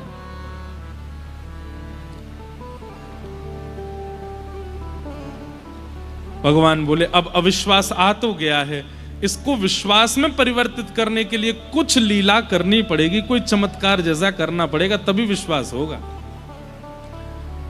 तुरंत ठाकुर जी ने गिरिराज बाबा को प्रणाम किया, हे गिरिराज बाबा कृपा करो। और प्रणाम करके 7 कोस लंबे चौड़े गिरिराज पर्वत को दोनों भुजाओं से अधर करके ठाकुर जी भीतर प्रविष्ट हो गए। और प्रविष्ट होकर बिल्कुल मध्यस्थ पहुंच करके ठाकुर जी ने अपने बाम हस्त की कन्नी उंगली को जैसे ही ऊंचा किया, 7 कोस लंबे चौड़े गिरिराज पर्वत अधर हो गए और 7 वर्ष के ठाकुर जी ने अपने नख पर श्री गिरिराज जी को धारण कर लिया। बल गिरिराज धारण की। सब ब्रजवासी इधर उधर भाग रहे थे। ठाकुर जी बोले आ जाओ आ जाओ आ जाओ, सबरे यहां ठाड़े है जाओ। सब बोले अरे अरे लाला ने पहाड़ उठा लियो, लाला ने पहाड़ उठा लियो। सुनकर के आश्चर्य हुए, लेकिन जैसे ही मुड़ मुड़ के देखें सच में उठा लियो। अब गिरिराज जी न्यों धारण करे खड़े, तो गिरिराज जी कभी इतकू जाएं कभी इतकू जाएं। नीचे सब ब्रजवासी आ गए, जा की तरफ गिरिराज जी नीचे हूं मैं, वहीं से सब ब्रजवासी अपनी अपनी छड़ी लगा में। इतने में ही आगे श्री हनुमान जी महाराज, और हनुमान जी महाराज हमारे ब्रज में हैं पूंछरी के लोठा। ये पूंछरी के लोठा का क्यों पता है? हनुमान जी बड़े व्याकुल थे द्वापर में कि भैया त्रेता में तो हमको सेवा मिली, पर द्वापर में तो हम कुछ कर ही नहीं रहे, खाली बैठे हैं। और ठाकुर जी की सेवा ना हो तब तक कैसे काम चले? तो ठाकुर जी के हृदय को यह बात पता चल गई कि हनुमान जी व्याकुल हैं। तो ठाकुर जी अपनी गैया लेके गिरिराज जी की तलेटी में जाने लगे जहां हनुमान जी बैठे थे। और ठाकुर जी जाकर के जैसे हनुमान जी की खिरक में पहुंचे, पूंछरी के लोठा। पूंछरी के लोठा क्यों बोलते हैं उनको? श्री गिरिराज पर्वत जो है ना, वो गाय के आकार में है। अगर आप कभी ऊपर से दर्शन होते हैं, कई जगह फोटोज हैं, गौ की आकृति है गिरिराज जी की। और उस गौ आकृति गिरिराज जी की जहां पूंछ है, मतलब जहां टेल जाती है, जहां से परिक्रमा ऐसे मुड़ जाती है, उस स्थान को पूंछरी बोलते हैं। वहां क्या है? गिरिराज जी की पूंछ है, गिरिराज रूपी गौ की पूंछ है। और वहां जो पड़े रहते हैं लोठा, ब्रज को शब्द है, खाए खाए भयो सलोठा, खाए खाए के पड़ो बस, तो इसलिए नाम पड़ गया पूंछरी के लोठा। तो वहां श्री ठाकुर जी गए गैयान के संग, तो पूंछरी के लोठा बढ़िया पहलवान हनुमान जी बैठे हैं। तो श्री ठाकुर जी ने कही, सुनो हमें यो पता चलिए कछु साल बाद हमारो राक्षसन से युद्ध होएगा। हनुमान जी महाराज ने जैसी छवि देखी पहचान गए, ये तो रघुनाथ जी हैं, ये तो लीला कर रहे हैं, ठाकुर जी बन के आ गए। अरे अरे जय हो, अरे आप मुकु वंदन मत करो, हम तो यूं कह रहे हैं पूरे दिन गैया चढ़ती रहे, हम वृक्ष के नीचे लेटे रहे, कछु करें तो है ना, आप भी यहाँ पड़े ही रहो। अगर आप कृपा कर दोगे तो हमने देखी आप बड़े पहलवान हो, हमको ने कुश्ती सिखाए दो। तो श्री हनुमान जी महाराज ठाकुर जी को कुश्ती सिखाते हैं वहां पे, कंस से युद्ध करवे की। इसलिए श्री हनुमान जी वहां पे ठाकुर जी के सखा बन गए और उनको कुश्ती सिखाते हैं। तो आज जब ठाकुर जी ने गिरिराज जी उठाए और सब ब्रजवासी गिरिराज जी पे ऐसे अपने डंडा लगाने लगे उठावे को, अब गिरिराज जी कहां उठवे वारे हैं। लेकिन ठाकुर जी बोले भाई ये ब्रजवासी इतनी मेहनत कर रहे हैं, गिरिराज जी को कोई तो उठवाओ। तो हनुमान जी को इशारा किया जाओ। इतने में हनुमान जी अपना बड़ों से लट्ठ लेके आए। अरे हटो रे ब्रजवासियों, मैं अपना लट्ठ लगाऊं। जैसे ही लट्ठ लगा के ऊपर करने लगे, सब बोले पूंछरी के लोठा की हुप हुप। और जैसे ही हुप हुप करके दंडानते ऊपर किए तो गिरिराज जी अधर है गए। अधर जैसी भय, तब सब बोले प्यारे क्या बात है बंसी वारे, शाबाश। ऐसे श्री गिरिराज जी स्थिर हो गए और सब ब्रजवासी अपनी अपनी छड़ी लगा के, और छड़ी लगा के यूं ही नहीं खड़े, बिल्कुल ऐसे, बिल्कुल होटन ने भींच के, जैसे इनने ही पूरा जोर लगा रखो है। कोई आ भी जाए बगल, ए दारी के बगल में मत आवे, हिल जाऊंगा, गिर जाएंगे गिरिराज जी नीचे। ठाकुर जी खड़े, अरे कहा चिल्ला रहे है लाला, तुम तो बात मत करे, मेरो ध्यान भंग है जाएगा, मैंने गिरिराज जी अधर कर रखे हैं। सब ब्रजवासी ऐसे खड़े। ठाकुर जी बोले तुम लोगों ने उठा रखे हैं गिरिराज जी? बोले तो क्या लगता है उठा रखे हैं, ये हमारी छड़ीन पे ही तो टिक रहे हैं। अच्छा तुम्हारी छड़ीन पे टिक रहे हैं जी? बोले हम बे, तो मैं अपनी उंगली नीचे कर लूं? हाँ लाला तू तो कर ले, वैसे ही खड़ो है, बावड़ो बना रहा हो हम लोगों ने, चल नीचे कर ले उंगली, हमने छड़ी लगा रखी है। ठाकुर जी बोले ठीक है तो संभालो गिरिराज जी। जैसे ही ठाकुर जी ने नेक उंगली ढीली करी, गिरिराज जी नीचे आने लगे, चट चट सबकी छड़ियां टूटने लगी। सब ब्रजवासी चिल्लाए, अरे लाला संभाल संभाल संभाल संभाल संभाल। ठाकुर जी ने फिरते उंगली लगाई, दूर दूर तक सबन की छड़ी टूट टाट गई। अब तो ना यहां छड़ी है ना इधर छड़ी है, दूर दूर तक कोई की छड़ी नहीं है। अकेले ठाकुर जी खड़े हैं ऐसे। ब्रजवासी बोले, लाला इस सांची में तेरी उंगली पर टिक रहे हैं गिरिराज जी। ठाकुर जी बोले, अंबे ऐसे से उठा लिए तेने गिरिराज जी। ठाकुर जी बोले, हम जय जय हैं, या माए टिक रहे हैं गिरिराज जी। एक अपनो सीधो हाथ रखो सबरे कमर पे धरो, ये बायों उल्टो हाथ उठाओ ऊपर, उंगली करो ऐसे। कई अन्य सीधो हाथ उठा लियो भैया, उल्टो हाथ उठाओ। हाँ अब बोलो हम जय जय हैं। हाँ ऐसे ही बोले ठाकुर जी, हम जय जय हैं। ब्रजवासी बोले, सुनियो सुनियो सुनियो सुनियो लाला। कहा कही तेने, कहा है तू? ठाकुर जी बोले, हम जय जय हैं। अरे जय जय, ऐसा कौन सा काम कियो तेने जो तू जय जय बन गो? आज तू या बात को कही दे, जब देखो तब यूं ही कह दे मैं जय जय हूं। ऐसा कौन सा काम के मुंह धोबा आवे ना नहावे धोवे है ना, 4-4 दिन तक यूं के मैं जय जय हूं। ठाकुर जी की और ब्रजवासी की मीठी लड़ाई है रही है। बताइए ये ब्रज में ही हो सकता है कि परब्रह्म सिद्ध नहीं कर पा रहा कि वो भगवान है। जिस परब्रह्म के सामने वेद वेदांत नीति नीति करते हैं, तीनों लोग थर थर कांपते हैं, उनको ब्रजवासियों के आगे सिद्ध करना पड़ रहा है कि मैं भगवान हूं, और फिर भी सिद्ध कर नहीं पा रहे हैं।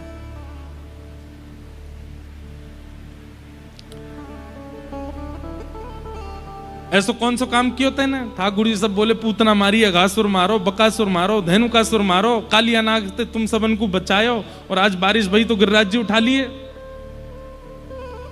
ब्रजवासी बोले, बस बस बस बात मत बना, मारी तेने पूतना। लाला ये तो नंद बाबा ने इतने जप तप किए तेरे जन्म के काजे, इनके जप तप के प्रभाव थे, इनके द्वारा किए गए अनुष्ठानन को फल वो चारों तरफ तेरी रक्षा करे। वास्तव में नंद बाबा की कृपा से तेरी रक्षा भई है, और यूं कह रहा तेने मार दिया तो जय जय बन गो तू। अब यूं बता गिरिराज जी तेने कैसे उठाए? ठाकुर जी बोले, यहां हमारी दाल गलवे वाली नहीं है, यहां तो पता चलेगी नहीं। ठाकुर जी के मानो थोड़े से नेत्र सजल हो गए। क्यों? कि ब्रजवासी कितने प्रिय हैं, कितने प्यारे। इनको विश्वास ही नहीं होता कि हम भगवान हैं। कछु माखन को बल बढ़ो, कछु गोपन करी सहाय, श्री राधे जू की कृपा सो मैंने गिरिवर लियो ठाए।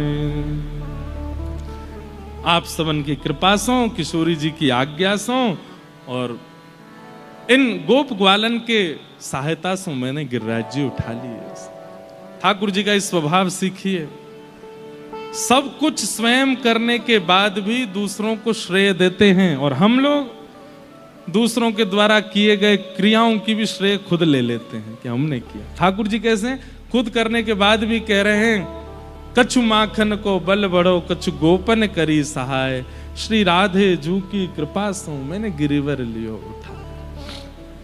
आज एक बहुत सुंदर पद मिला सूरदास जी का ही। सूरदास जी को ही दिखती हैं लीलाएं ठाकुर जी की। ठाकुर जी जब गिरिराज जी धारण करके खड़े हैं तो श्री यशोदा मैया क्या गा रही हैं लाला को देख करके?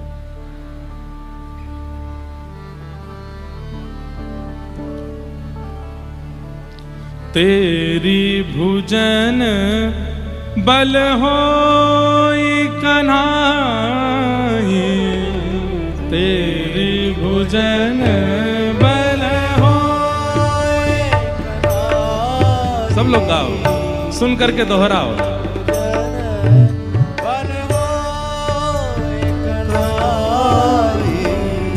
तेरे भुजन बल होई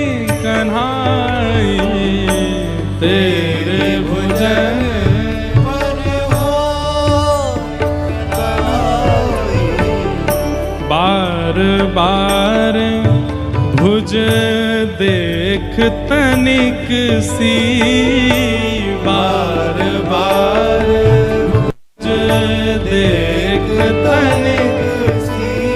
सूरदास जी कह रहे हैं छोटे से हाथ हैं ठाकुर जी के और इतने विशाल गिरिराज पर्वत को उठा रखा है। यशोदा मैया अपलक नेत्रों से लाला की नेक सी भुजा को देख रही हैं। बार बार भुज देख तनिक सी, बार सब लोग गाओ। देख तनिक सी, कहत यशोदा माई माई, कहत यशोदा हे तेरे भुजन बल होई कन्हाई, तेरे भुजन बल होए लाला। यशोदा मैया क्या कह रही है ठाकुर जी से? लाला तेरी नेक सी भुजा में इतना बल कहां से आ गए हो लाला?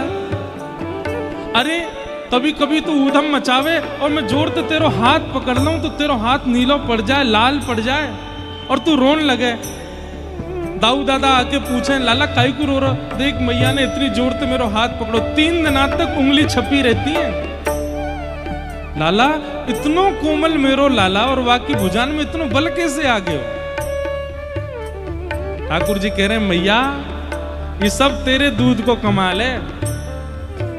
मैया जाको दूध पी के मुंह में बल आयो वो जोर से पकड़े तो मुंह को लगे, बाकी दुनिया की कोई ताकत आ जाए मुंह को लगना है सके मैया। ये सब तेरे दूध के कारण भयो है, तेरे वात्सल्य के कारण भयो जो मेरी भुजा में इतनी ताकत आ गई।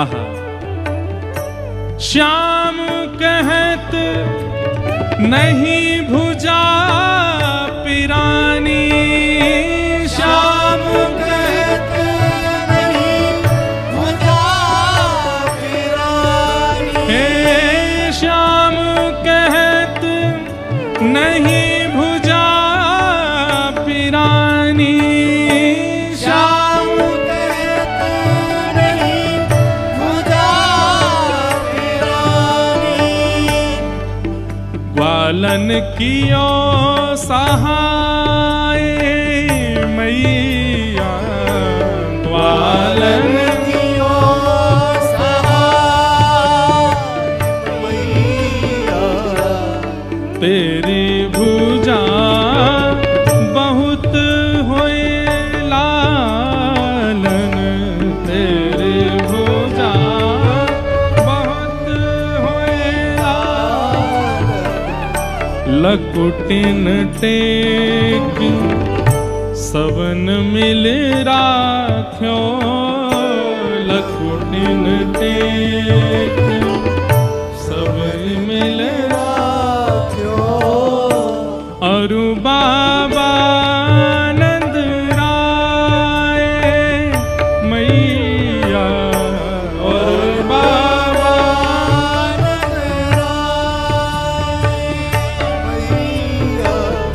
मोसो क्यों रहतो गोबर धन, मोसो क्यों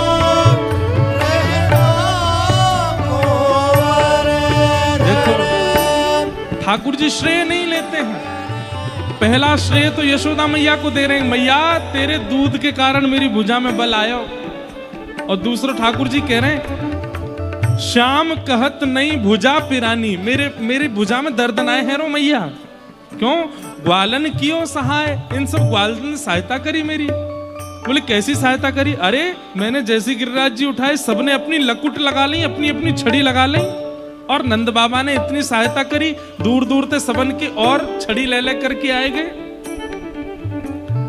मोसो क्यों रहतो गोवर्धन, अरे मैया मैं तो तेरो नेक्सो लाला हूं, मैं तो तेरो नेक्सो लाला हूं, कनुआ हूं, मैं कैसे उठा सकूं गिरिराज जी को? मोसो क्यों रहतो गोवर्धन,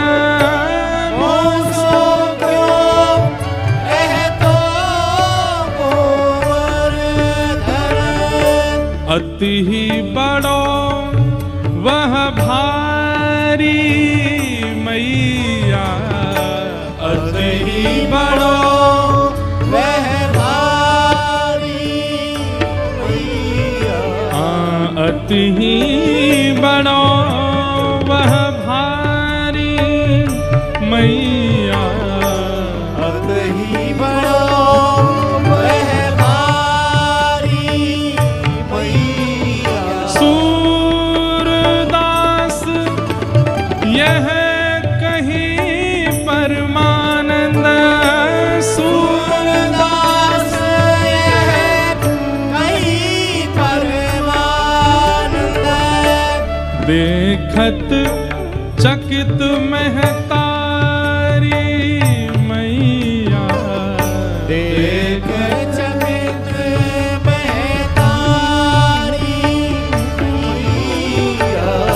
तेरी भुजन बल होए कन्हैया, तेरी भुजन बल होए कन्हैया, तेरी भुजन बल होए कन्हैया, तेरी भुजन बल होए कन्हैया, तेरी भुजन बल, तेरी भुजन बल, तेरी भुजन बल होए कन्हैया।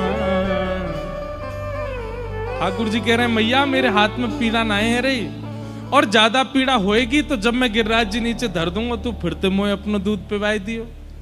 हमारे ब्रज के रसिकजन कहते हैं कि जब ठाकुर जी ने गिरिराज जी 7 दिन बाद धरे तो ठाकुर जी की भुजा नीली हो गई, नील पड़ गई, रक्त रुक गया। यशोदा मैया इतनी चिंतित है गई तो ठाकुर जी बोले मैया चल मेरे संग, और गिरिराज जी की गुफा में जाके ठाकुर जी बोले मैया अब मुंह को अपनी गोद में लिटा के तो दूध पिवाए दे, देख सबरी भुजा ठीक है जाएगी। और 7 बरस के ठाकुर जी मैया को दूध पीने लगे, जैसे ही दूध पान कियो ठाकुर जी की भुजा ठीक है गई। ये सब लीलाएं ठाकुर जी क्यों करते हैं? ब्रजवासियों का मान बढ़ाने के लिए, ये बताने के लिए कि मेरी सामर्थ कछु ना है, आप सबन की कृपा से ही हैरो जो हैरो है। ऐसा ठाकुर जी को स्वभाव। 7 दिन तक ठाकुर जी ने गिरिराज जी धारण किए, और 7 दिन बाद ठाकुर जी ने श्री गिरिराज जी को पुनः पधराया।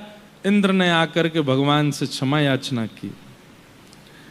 भगवान ने इंद्र को कहा कि इंद्र अब तुम अपनी व्यवस्था में व्यवस्थित रहो और पुनः ब्रजमंडल पर ऐसा आक्रमण मत करना। इसीलिए हमारे ब्रज में बहुत मूसलाधार बारिश नहीं होती है पर इतनी ज्यादा नहीं होती। यमुना जी में बाढ़ आ जाए पर बारिश से जल भरे ऐसा बहुत कम होता है ब्रज में। हमें तो यूं ही लगे इंद्र घबरा आवे ब्रज में आवे तो तब तो डरे ही है ठाकुर जी के भावते। तो ऐसे गोवर्धन पूजा हुई, बोलो गिरिराज धरण की। बंधु इतनी विस्तृत है गोवर्धन पूजा, अभी तो हम हर कथा में बहुत सूक्ष्म ही सुनाते हैं, अगर इसका पूरा विस्तार करें इतनी अद्भुत है गोवर्धन पूजा। ठाकुर जी ने गिरिराज पूजन करवायो। या के बाद अब रास पंचाध्याय की कथा, हम रास की थोड़ी कथा सुन के एक पद रास का गा करके फिर आज रास की ही कथा कह के विराम करेंगे। कल 10 बजे से कथा सुबह होगी और 12-1 बजे तक कथा कह करके फिर शाम को 5 बजे से हिंडोला उत्सव में सब लोग सम्मिलित होंगे। भगवान पिता रात्रि शरदोत्फुल्ल मल्लिका विक्षरन् मनश्चक्रे योगमायामुपाश्रित। सब लोग इधर देखो, सावधानी से सुनो, थोड़ी देर और श्रवण करो। सोचो जो लोग सुबह 9 बजे से बैठे हैं उनको 9.5 घंटे हो गए और 10 घंटे हो जाएंगे थोड़ी देर में बैठे बैठे। कितना समर्पण त्याग करते हैं लोग कथा के लिए। ध्यान से सुनो। रास और रस, हर कथा में मैं इसकी व्याख्या करता हूं। हम ठाकुर जी के लिए व्याकुल हैं, ठाकुर जी के पास जाने को बेचैन हैं, ठाकुर जी से मिलने के लिए बेकरार हैं। ये रस है। लेकिन हमारी स्थिति के लिए ठाकुर जी व्याकुल हैं, ये रास है। समझ में आई बात? आप जितने बेचैन हैं ठाकुर जी से मिलने के लिए, आप जितने उतावले हैं, जितने उत्सुक हैं ठाकुर जी से मिलने के लिए, उतनी उत्सुकता ठाकुर जी के चित्त में आपके प्रति हो जाए, आपके लिए हो जाए, ये रास कहलाता है। कितनों के लिए उत्सुक हुए, जितनों के प्रसंग आप सुनते हैं। अब सहजो भाई का ही हम सुन रहे थे थोड़ी देर पहले, ठाकुर जी उत्सुक हो गए ना, उनकी गुरु भक्ति से देख करके बिन बुलाए पहुंच गए उनके यहाँ पे, और लड़ रहे हैं कि मैं बैठूंगा आसन पे, गुरु जी नहीं बैठेंगे। यही तो रास है। सहजो भाई कह रही मैंने बुलाया कब था आपको, जब बुलाऊं तो आ जाना, आपके लिए दूसरा आसन बनाऊंगे। ठाकुर जी बोले नहीं, हम तो अब ही आएंगे। ये ठाकुर जी जिद क्यों कर रहे हैं? ये रास है। अरे वो परमात्मा है, वो परब्रह्म है, उनको क्या आवश्यकता है?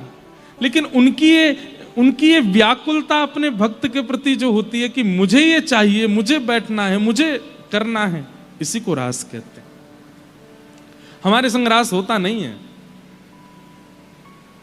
कभी कभी अनुभव होता है रास का। हमारे गिरधर लाल जी कभी कभी रास करते हैं। जैसे कई लोग कहते हैं महाराज जी हमारे घर आओ, ठाकुर जी को लेके आओ। मैंने कि हम आ जाएं वही बहुत है, ठाकुर जी तो बहुत दूर की बात है। पर कितनों के प्रति भाव ऐसा ठाकुर जी का हमने देखा है कि उनको जाना है तो जाना है, और वो पहुंचे ही जाते हैं। अब एक रास का प्रसंग थोड़ा सा सुनाऊं। गिरधर लाल जी का इस बार उत्सव हुआ नाथद्वारा में। तो नाथद्वारा में हमारी स्थिति ऐसी थी, सुबह कथा करते थे, उसके बाद दौड़ते भागते हुए जाते, संत महापुरुष महाराज जी भी पधारे थे, सबकी सेवा में रहते, कुछ प्रसाद पवाते। उसके बाद फिर श्रीनाथ जी का दर्शन करने जाते, दर्शन करके आके फिर ठाकुर जी का श्रृंगार सुबह अलग होता था, शाम को अलग श्रृंगार करते, और फिर श्रृंगार करके ठाकुर जी को मंच पे पधराते, और फिर उत्सव शुरू होता, नाचते गाते उधम मचाते सब करते। रोज के अलग अलग श्रृंगार, अलग अलग स्थिति। रात के 12, 1, 2 बज जाते, तब फिर बैठ के कल की योजना बनाते 2 बजे बैठ के। अब कल क्या करना है, कैसे करना है, कहाँ जाना है, क्या, इतने में ही 5 बज जाते। जैसे तैसे आंख लगती, 6 बजे उठ करके फिर स्नान ध्यान करके फिर सेवा करके फिर कथा करने जाते 9 बजे। 7 दिन तक यही चला। हमारे एक मित्र हैं जो भगवत रसिकों की चर्चा है, एक मित्र हैं मेरे, बड़े गुप्त मित्र हैं, उनसे मैं फोन पे बात करता रहता हूँ। फोन लगा रहेगा और हमारी चर्चा चलती रहेगी। कभी किसी आचार्य चरण की बात करेंगे, कभी किसी सिद्धांत की बात करेंगे, कभी किसी परंपरा की बात करेंगे। उनको स्वप्न में ठाकुर जी पहुंचे, गिरधर लाल जी। वो अपने ठाकुर जी की सेवा करके थोड़े शहर में थे, तो उनके स्वप्न में ठाकुर जी बोले, अरे उठ जा जल्दी ते, मेरो बहुत जोर ते रबड़ी खावे को मन हेरो है, अपने सखाते कह दे मेरे काजे रबड़ी बनवावे को और मेरो भोग लगावे को। और उनकी जब आंख खुली तो उन्होंने सीधे फोन किया। अब मेरे फोन तो उठते ही नहीं कभी, जब फ्री हैं हम तो ही लगा लें। कोई हमसे बात करना चाहे फोन करके तो नहीं हो सकती, हम चाहें तो हो जाएगी। खूब फोन किए, उठे नहीं, तो फिर किसी को फोन किया, बोले महाराज जी से कहो हमसे बात करें तुरंत। तो मैंने कहा अभी कर लेंगे, अभी ये व्यवस्था है, ये उत्सव है, वो महाराज जी आ रहे हैं, उनका करना है सब। नहीं हो पाई बात, ठाकुर जी को भोग नहीं लगा। अब रात में बेचारा जब वो फिर से सोया तो ठाकुर जी के, तेने कही नहीं बातें, मुंह को रबड़ी की इच्छा है रही है, तेने वासे अभी तक नहीं बोली है कि मुंह रबड़ी पवा दे। वो बोले सपने में ही बोले कि कह दूंगा। बोले कल कह दियो याद ते सुबह, मेरो बहुत मन है रो है रबड़ी खावे को। सुबह उसने बेचारे ने फिर फोन किया, मैंने फिर नहीं उठाए। अब मैं कथा में बैठा हूं, वो सबको कहे भैया मैं तुमको नहीं बता सकता, बहुत जरूरी बात है, मेरी महाराज जी से बात करा। और 2-3 लोग आए, महाराज जी एक बार उनसे बात कर लो, फोन आया। मैंने कि रुक जा यार, अभी आरती करनी है, अभी कोई आया। बोले वो कह रहे हैं बहुत जरूरी बात है। मैंने एक बार फोन लिया, मैंने क्या बात है, बोले एकांत में आऊं। मैंने कि मैं नहीं आ सकता, अभी उत्सव में हूं, मैं कैसे आऊं। बोले भैया जैसे ही समय मिले, तुम्हारे ठाकुर जी ने मेरी नींद उड़ा रखी है, मुझसे बात करो। मैं भूल गया, फिर से बात नहीं हुई। फिर ठाकुर जी रात तो फिर से सपने में आ गए। वो बोले दोनों भुजा कमर पर दारी के बोलना है रो बाते, मुझसे बात करना रो, मेरे काज रबड़ी बनवा दे। अब ये बात मेरी उससे फिर अगले दिन हुई। मैंने क्या बात है भाई, 3 दिन से परेशान हूं बहुत ज्यादा। 2 दिन की तो अभी हमने स्थिति बता दी, उस रात की स्थिति वो मुझे बता रहा। बोले भैया 2 दिन से तो सुन नहीं दे रहे हो, कल रात में। अब वो रोए मेरे से फोन पे। मैंने क्या हो गया। बोले कल रात में आए हो मुझसे, बोले दारी के तू बोलना रो बाते, मेरे भोग ना लगवा रो, मुझको रबड़ी की इच्छा है रही है। तो बोले मैंने क्रोध में भर के बोल दिया, मुझे क्यों परेशान कर रहे हो, उन्हीं से जाके स्वप्न में बोल दो। तो यूं कह रहे वो सो ही ना रहे हो, वाकू सपने कैसे दूं मैं तो 3 बार गयो। गिरधर लाल जी बोले मैं 3 बार गयो वाके पास, 5 बजे सोवे, 6 बजे उठ जाए, बाकी गहरी निद्रा आवे तो बात सपने दूं ना, वो सो ही ना रहो, वाकू सपने कैसे दूं। और वहां वो भी रो रहा था या मैं भी भावुक हो रहा था। और यूं कह रहे, बोले भैया यूं कह रहे हैं ठंडी रबड़ी को नहीं, गरम गरम रबड़ी खाऊंगा मैं तो तुरंत रबड़ी बनवाई, ठाकुर जी का भोग लगा। इसे कहते हैं रास, ये रस नहीं है।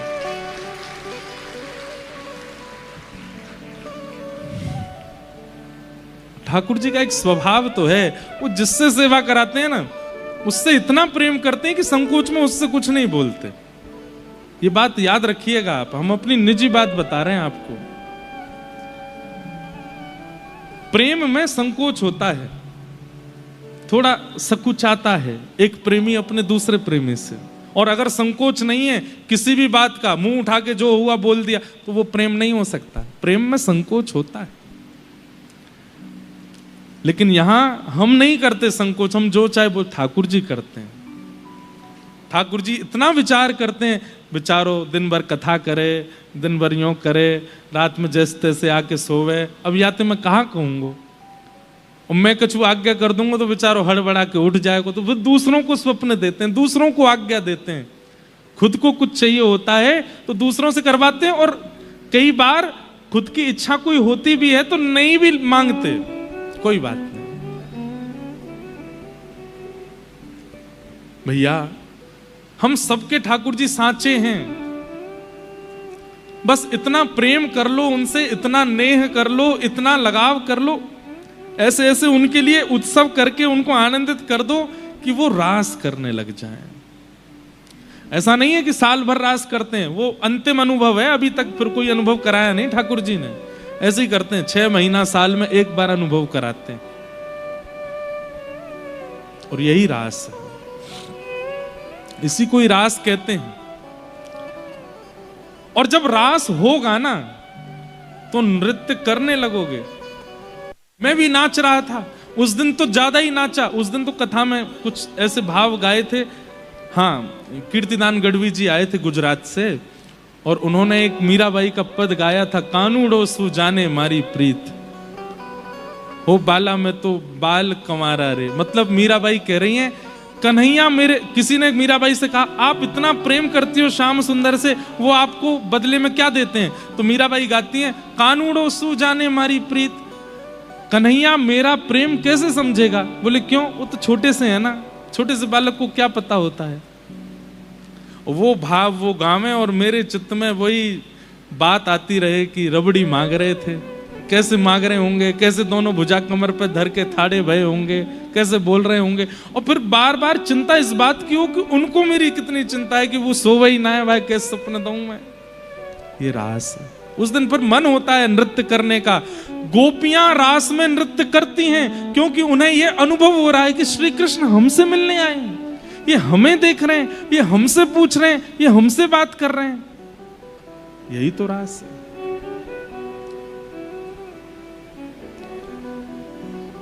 भगवान ने गोपियों को आश्वासन दिया है कि शरद पूर्णिमा पे मैं तुमसे मिलूंगा, प्रतीक्षा करो। और आज जब शरद पूर्णिमा की रात्रि प्रकट हुई, सब गोपियां अपने अपने कार्यों में लगी थीं। पूर्णिमा के चंद्रमा को देख करके व्याकुल हो रही हैं। ये वही चंद्रमा प्रकट हुआ है जिस पर कृष्ण ने आज्ञा की थी कि मैं मिलूंगा। लेकिन सब गोपियां अपने कार्यों को छोड़ के जा नहीं रही हैं। क्यों? एक बार और बुला लें तो जाएंगी। तभी अधरों पर वेणु धारण करके अपनी कोमल उंगलियों से छिद्रों को आच्छादित करते हुए जैसे ही प्राण पिरोए श्री कृष्ण ने, वो मधुर वेणु ब्रज की गोपियों के कर्ण रंध्र में जाकर के स्वर नहीं शब्द प्रकट करने लगी। अरे चल गोपी, श्याम सुंदर तेरी प्रतीक्षा कर रहे हैं, जल्दी चल। एक बात सुनिएगा बंधु, कथा भी एक वेणु है, वेणुनाद है। वक्ता बोलता है, कुछ लोगों को लगता है व्यास जी बोल रहे हैं, कुछ लोगों को लगता है इंद्रेश जी बोल रहे हैं, कुछ लोगों को लगता है हमारे गुरु जी बोल रहे हैं, लेकिन कुछ लोगों को लगता है कि ये श्री कृष्ण ही इनके मुख से हमारे हृदय की परिवर्तन के लिए बुलवा रहे हैं। और एक बात सुनिएगा, जिसको ये अनुभव हो जाए कि ये शब्द नहीं है, ये स्वर नहीं है, ये व्यक्ति की आवाज नहीं है, ये श्री कृष्ण के शब्द निकल रहे हैं हमारे परिवर्तन के लिए, समझ जाना वही गोपी है और उसी को रास के लिए आमंत्रित कर रहे हैं ठाकुर जी। वेणु तो बजी थी, सुनी तो सबने थी, पर गई रास में वही गोपियां जिनको ठाकुर जी बुलाना चाहते थे। कथा तो इतने लोग सुनते हैं, पर परिवर्तन सब में नहीं आता। परिवर्तित वही होता है जिसको ठाकुर जी चाह रहे होंगे कि हाँ इसमें परिवर्तन आए। और उस परिवर्तन आने वाले व्यक्ति में कभी कभी मैं पूछता हूं, रोने लग जाते हैं लोग, मैं पूछता हूं क्या सुना कथा में, तो वो ऐसी बात सुनकर के भावुक हो गए हैं जिस बात पर मैंने ज्यादा प्रकाश ही नहीं डाला था। मैंने कहा वो बात तो मैं ऐसी कह के निकल गया था, उससे इतना असर हो गया। यहां मैं भी अपने वश में होके नहीं बोलता हूं, ठाकुर जी को क्या बुलवाना है वो अपने आप सोच लेते हैं। इसलिए सबको नहीं सुनाई देती है वो वेणु की ध्वनि, किसी किसी को लगता है कृष्ण बोल रहे हैं। ये बात मेरे लिए कही जा रही है, शायद ये उम्मीद वो मुझसे रखते हैं, इसलिए इनके द्वारा मुझे कहवा रहे हैं, ऐसी भावना आने लगती है चित्त में। जिन जिन गोपियों के कान में स्वर जाकर के शब्द बन गए और शब्द बन करके कहने लगे चल गोपी तेरे को कन्हैया बुला रहे हैं, अपने कार्य उसी समय वहीं छोड़ करके दौड़ी है कृष्ण से मिलने के लिए।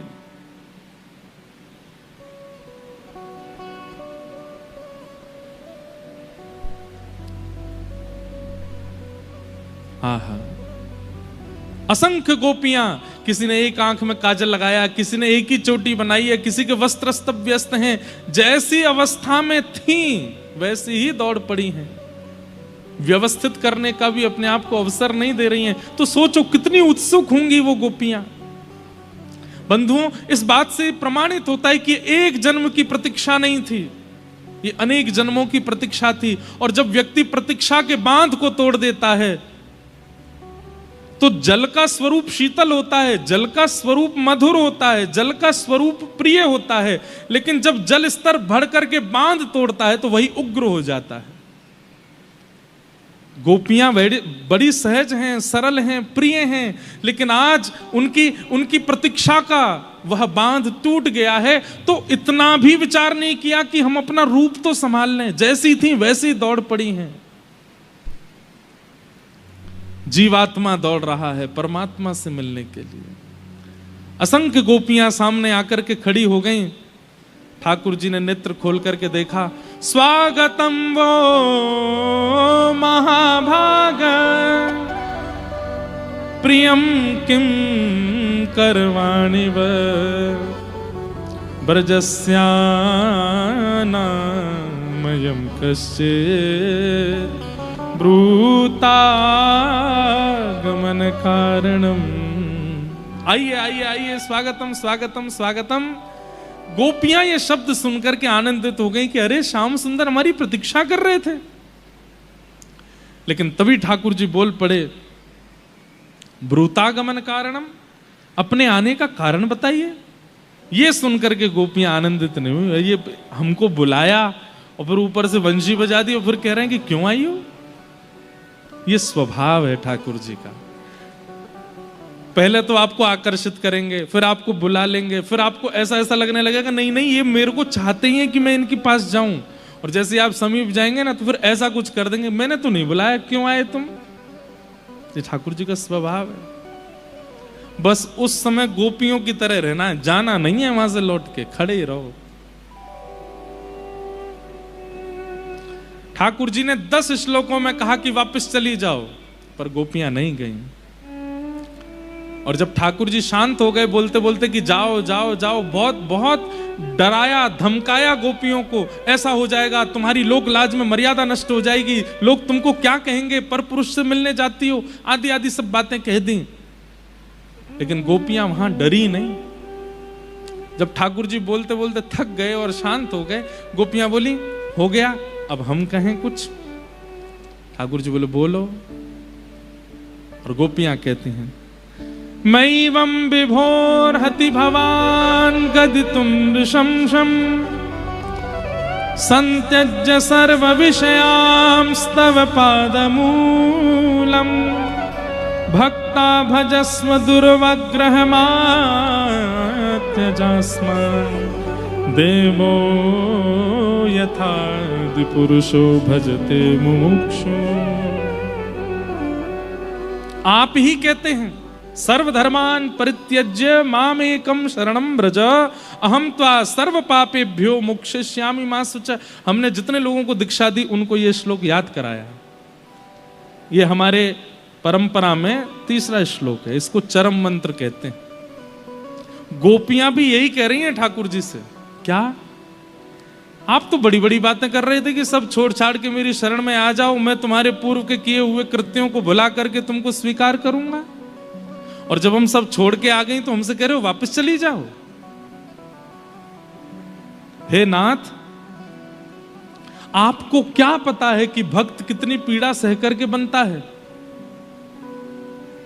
आपको क्या लगता है हम व्यभिचारी नारी हैं, हम आपको पुरुष मान करके आपके पास आई हैं? ये बात कदापि अपने चित्त में मत लाइएगा। ये बात ध्यान से सुनिए गोपियों की। गोपियां कहती हैं हम स्त्री जान करके स्वयं को और पुरुष जान करके आपको तब आई हैं आपके पास। ये बात कदापि अपने मन में मत लाइएगा। स्त्री पुरुष का मिलन काम भाव से हो सकता है, शरीर भाव से हो सकता है, हमारे अंदर काम नहीं। हम तो विशुद्ध प्रेम करती हैं आपसे। बंधुओं, क्या समझ आया? प्रेम का मतलब देखना नहीं होता, प्रेम का मतलब स्पर्श नहीं होता, प्रेम का मतलब बातें नहीं होता, प्रेम का मतलब सुनना नहीं होता। प्रेम का मतलब क्या होता है? आपके हृदय में वो उसके हृदय में आप, ये प्रेम है बस। कितने रसिक हैं वृंदावन में, उन्होंने जीवन भर बिहारी जी का दर्शन किया, प्रेम किया, कभी स्पर्श नहीं कर पाए बिहारी जी का। कितने रसिक हैं वृंदावन में, जन्म से अभी तक राधा रमण जी का दर्शन कर रहे हैं, कभी स्पर्श नहीं करवाएंगे राधा रमण जी का, राधा वल्लभ जी का कभी स्पर्श नहीं मिलेगा हमको, तो क्या हम उनसे कभी प्रेम नहीं कर सकते? ये स्पर्श का प्रेम, श्रवण का प्रेम, दिखने का प्रेम, ये संसार प्यार है, ये इसको प्रेम का दर्जा मत दीजिए कीजिए। प्रेम में शारीरिक स्थिति नहीं होती, प्रेम तो हृदय से होता है। गोपियां अपने इस पूरे प्रणय गीत में क्या कहती हैं? बोले एक बार बस कह दीजिए कि आपने हमको स्वीकार कर लिया, उसके बाद जीवन भर हमको अकेला छोड़ के चले जाइए, दोबारा कभी बुलाएंगे नहीं आपको। हमारा प्रेम तो ऐसा है श्री कृष्ण, आप बस एक बार कह दीजिए कि आपने हमको स्वीकार कर लिया, उसके बाद आप भले ही हम पर कभी मत देखना, हमारी बुरी से बुरी स्थिति हो जाए, हमको कभी मत मिलना। हम मिलना नहीं चाहते, हम स्पर्श नहीं चाहते, हम देखना नहीं चाहते, हम तो बस ये चाहते हैं आप एक बार कह दीजिए कि आपने हमें स्वीकार कर लिया है। ये हमारा प्रेम है। गोपियों के प्रेम को समझ पाना बंधुओं, नारद जी महाराज जो कि हरि भक्तों में अग्रगण्य हैं, वो कहते हैं यथा ब्रज गोपिका नाम। भक्ति किसे कहते हैं, प्रेम किसे कहते हैं? बोले ब्रज की गोपियों का जो है। भगवान बोले अरे अरे अरे आप तो इतनी नाराज हो रही हैं, मैं तो बस देख रहा था, परख रहा था कि आपका प्रेम कैसा है। आओ अब हम रास करेंगे। और ठाकुर जी जैसे ही रास करने लगे, कामदेव आया, भगवान ने कामदेव को उल्टा लटका दिया, मदन मोहन रूप धारण कर लिया। लेकिन इन गोपियों के चित्त में वह दोष आ गया जो नहीं आना था। क्या? अभिमान। प्रश्न उठता है, गोपियों जब इतना शुद्ध प्रेम करती थी तो अभिमान क्यों आ गया? क्योंकि गुरु आश्रय नहीं है जीवन में, एक गुरु नहीं है जीवन में। और गुरु कौन है? प्रेम के गुरु श्री किशोरी जी। बिना किशोरी जी के रास में आ गई थी गोपियां, इसलिए उनके चित्त में अभिमान आ गया।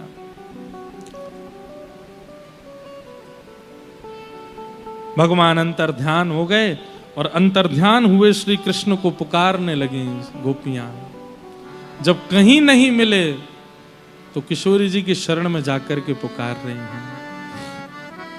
बंधुओं, कल बहुत विशेष दिन है और कल सुबह 10 बजे ही ये भजन सबको सुनाया जाए, लॉन्च हो जाएगा। सुना तो आप सबने है ही, पर गोपियों का ये भाव किशोरी जी के चरणों में।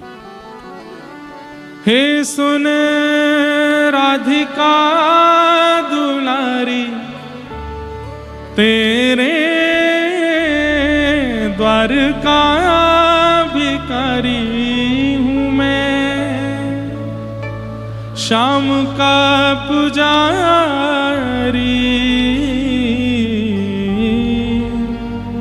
पीड़ा है हमारी हमें श्याम ना मिला, हमें श्याम ना मिला, हमें श्याम ना मिला, हमें श्याम।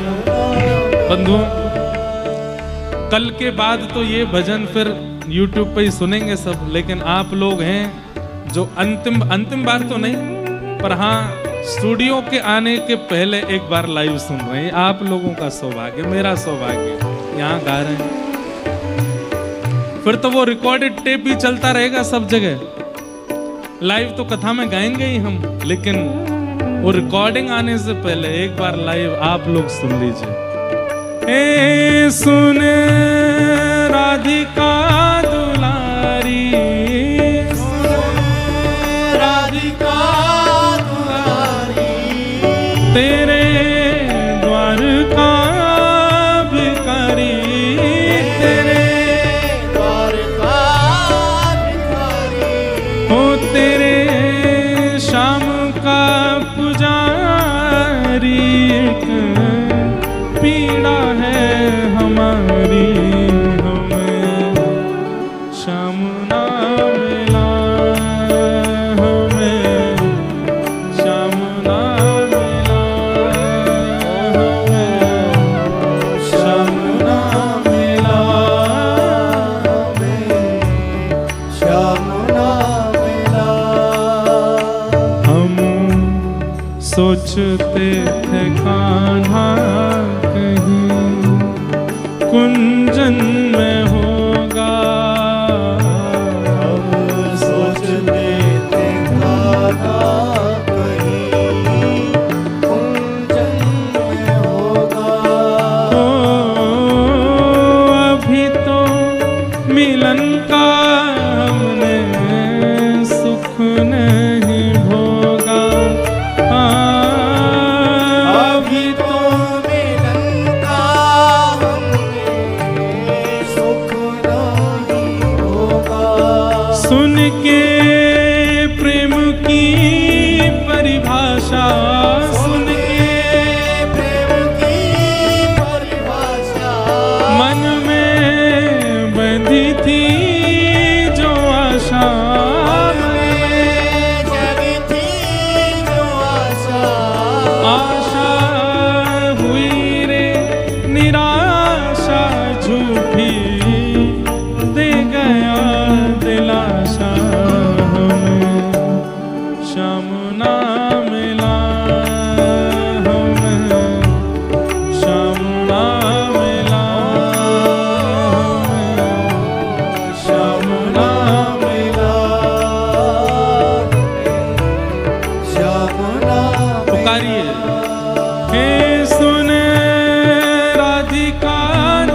पुजारी पीड़ा है हमारी, हमें श्याम ना मिला, हमें श्याम ना मिला, हमें श्याम ना मिला, हमें श्याम ना मिला।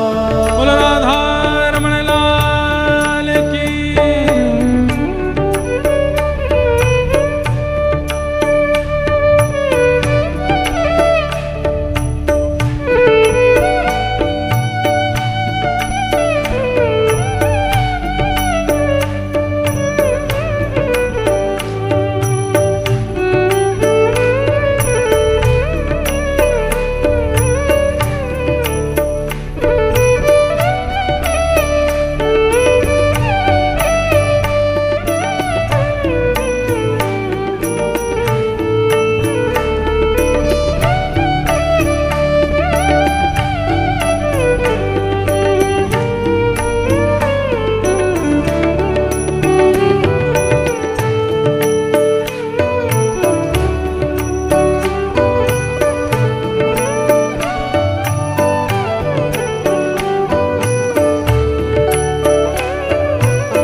जहाँ जिसे कहे सब कोई, अपना जहाँ जिसे कहे सब कोई, अपना जहाँ जिसे कहे सब कोई, अपना जहां से कहे सब कोई। हो उसके लिए मैं दिन रात रोई, उसके लिए मैं दिन रात रोई। नेह दुनिया से तोड़ा, नेह दुनिया से तोड़ा, नाता सावरे से जोड़ा, सावरे से जोड़ा। ओ नेह दुनिया से तोड़ा, नेह दुनिया से तोड़ा, नाता सावरे से जोड़ा, सावरे से जोड़ा। उसने ऐसा मुख मोड़ा मुझे, कहीं का न छोड़ा, हमें श्याम ना मिला, हमें श्याम ना मिला, हमें श्याम ना मिला, श्याम ना मिला। हे सुन राधिका दुलारी, सुन राधिका दुलारी, तेरे द्वार का भिखारी, ओ तेरे द्वार का भिखारी, तेरे श्याम का पुजारी, एक पीड़ा है हमारी, हमें श्याम ना मिला, हमें श्याम ना मिला, हमें श्याम ना मिला, हमें श्याम ना मिला। हो, हमें श्याम ना मिला, हमें श्याम ना मिला, हमें श्याम ना मिला, हमें श्याम ना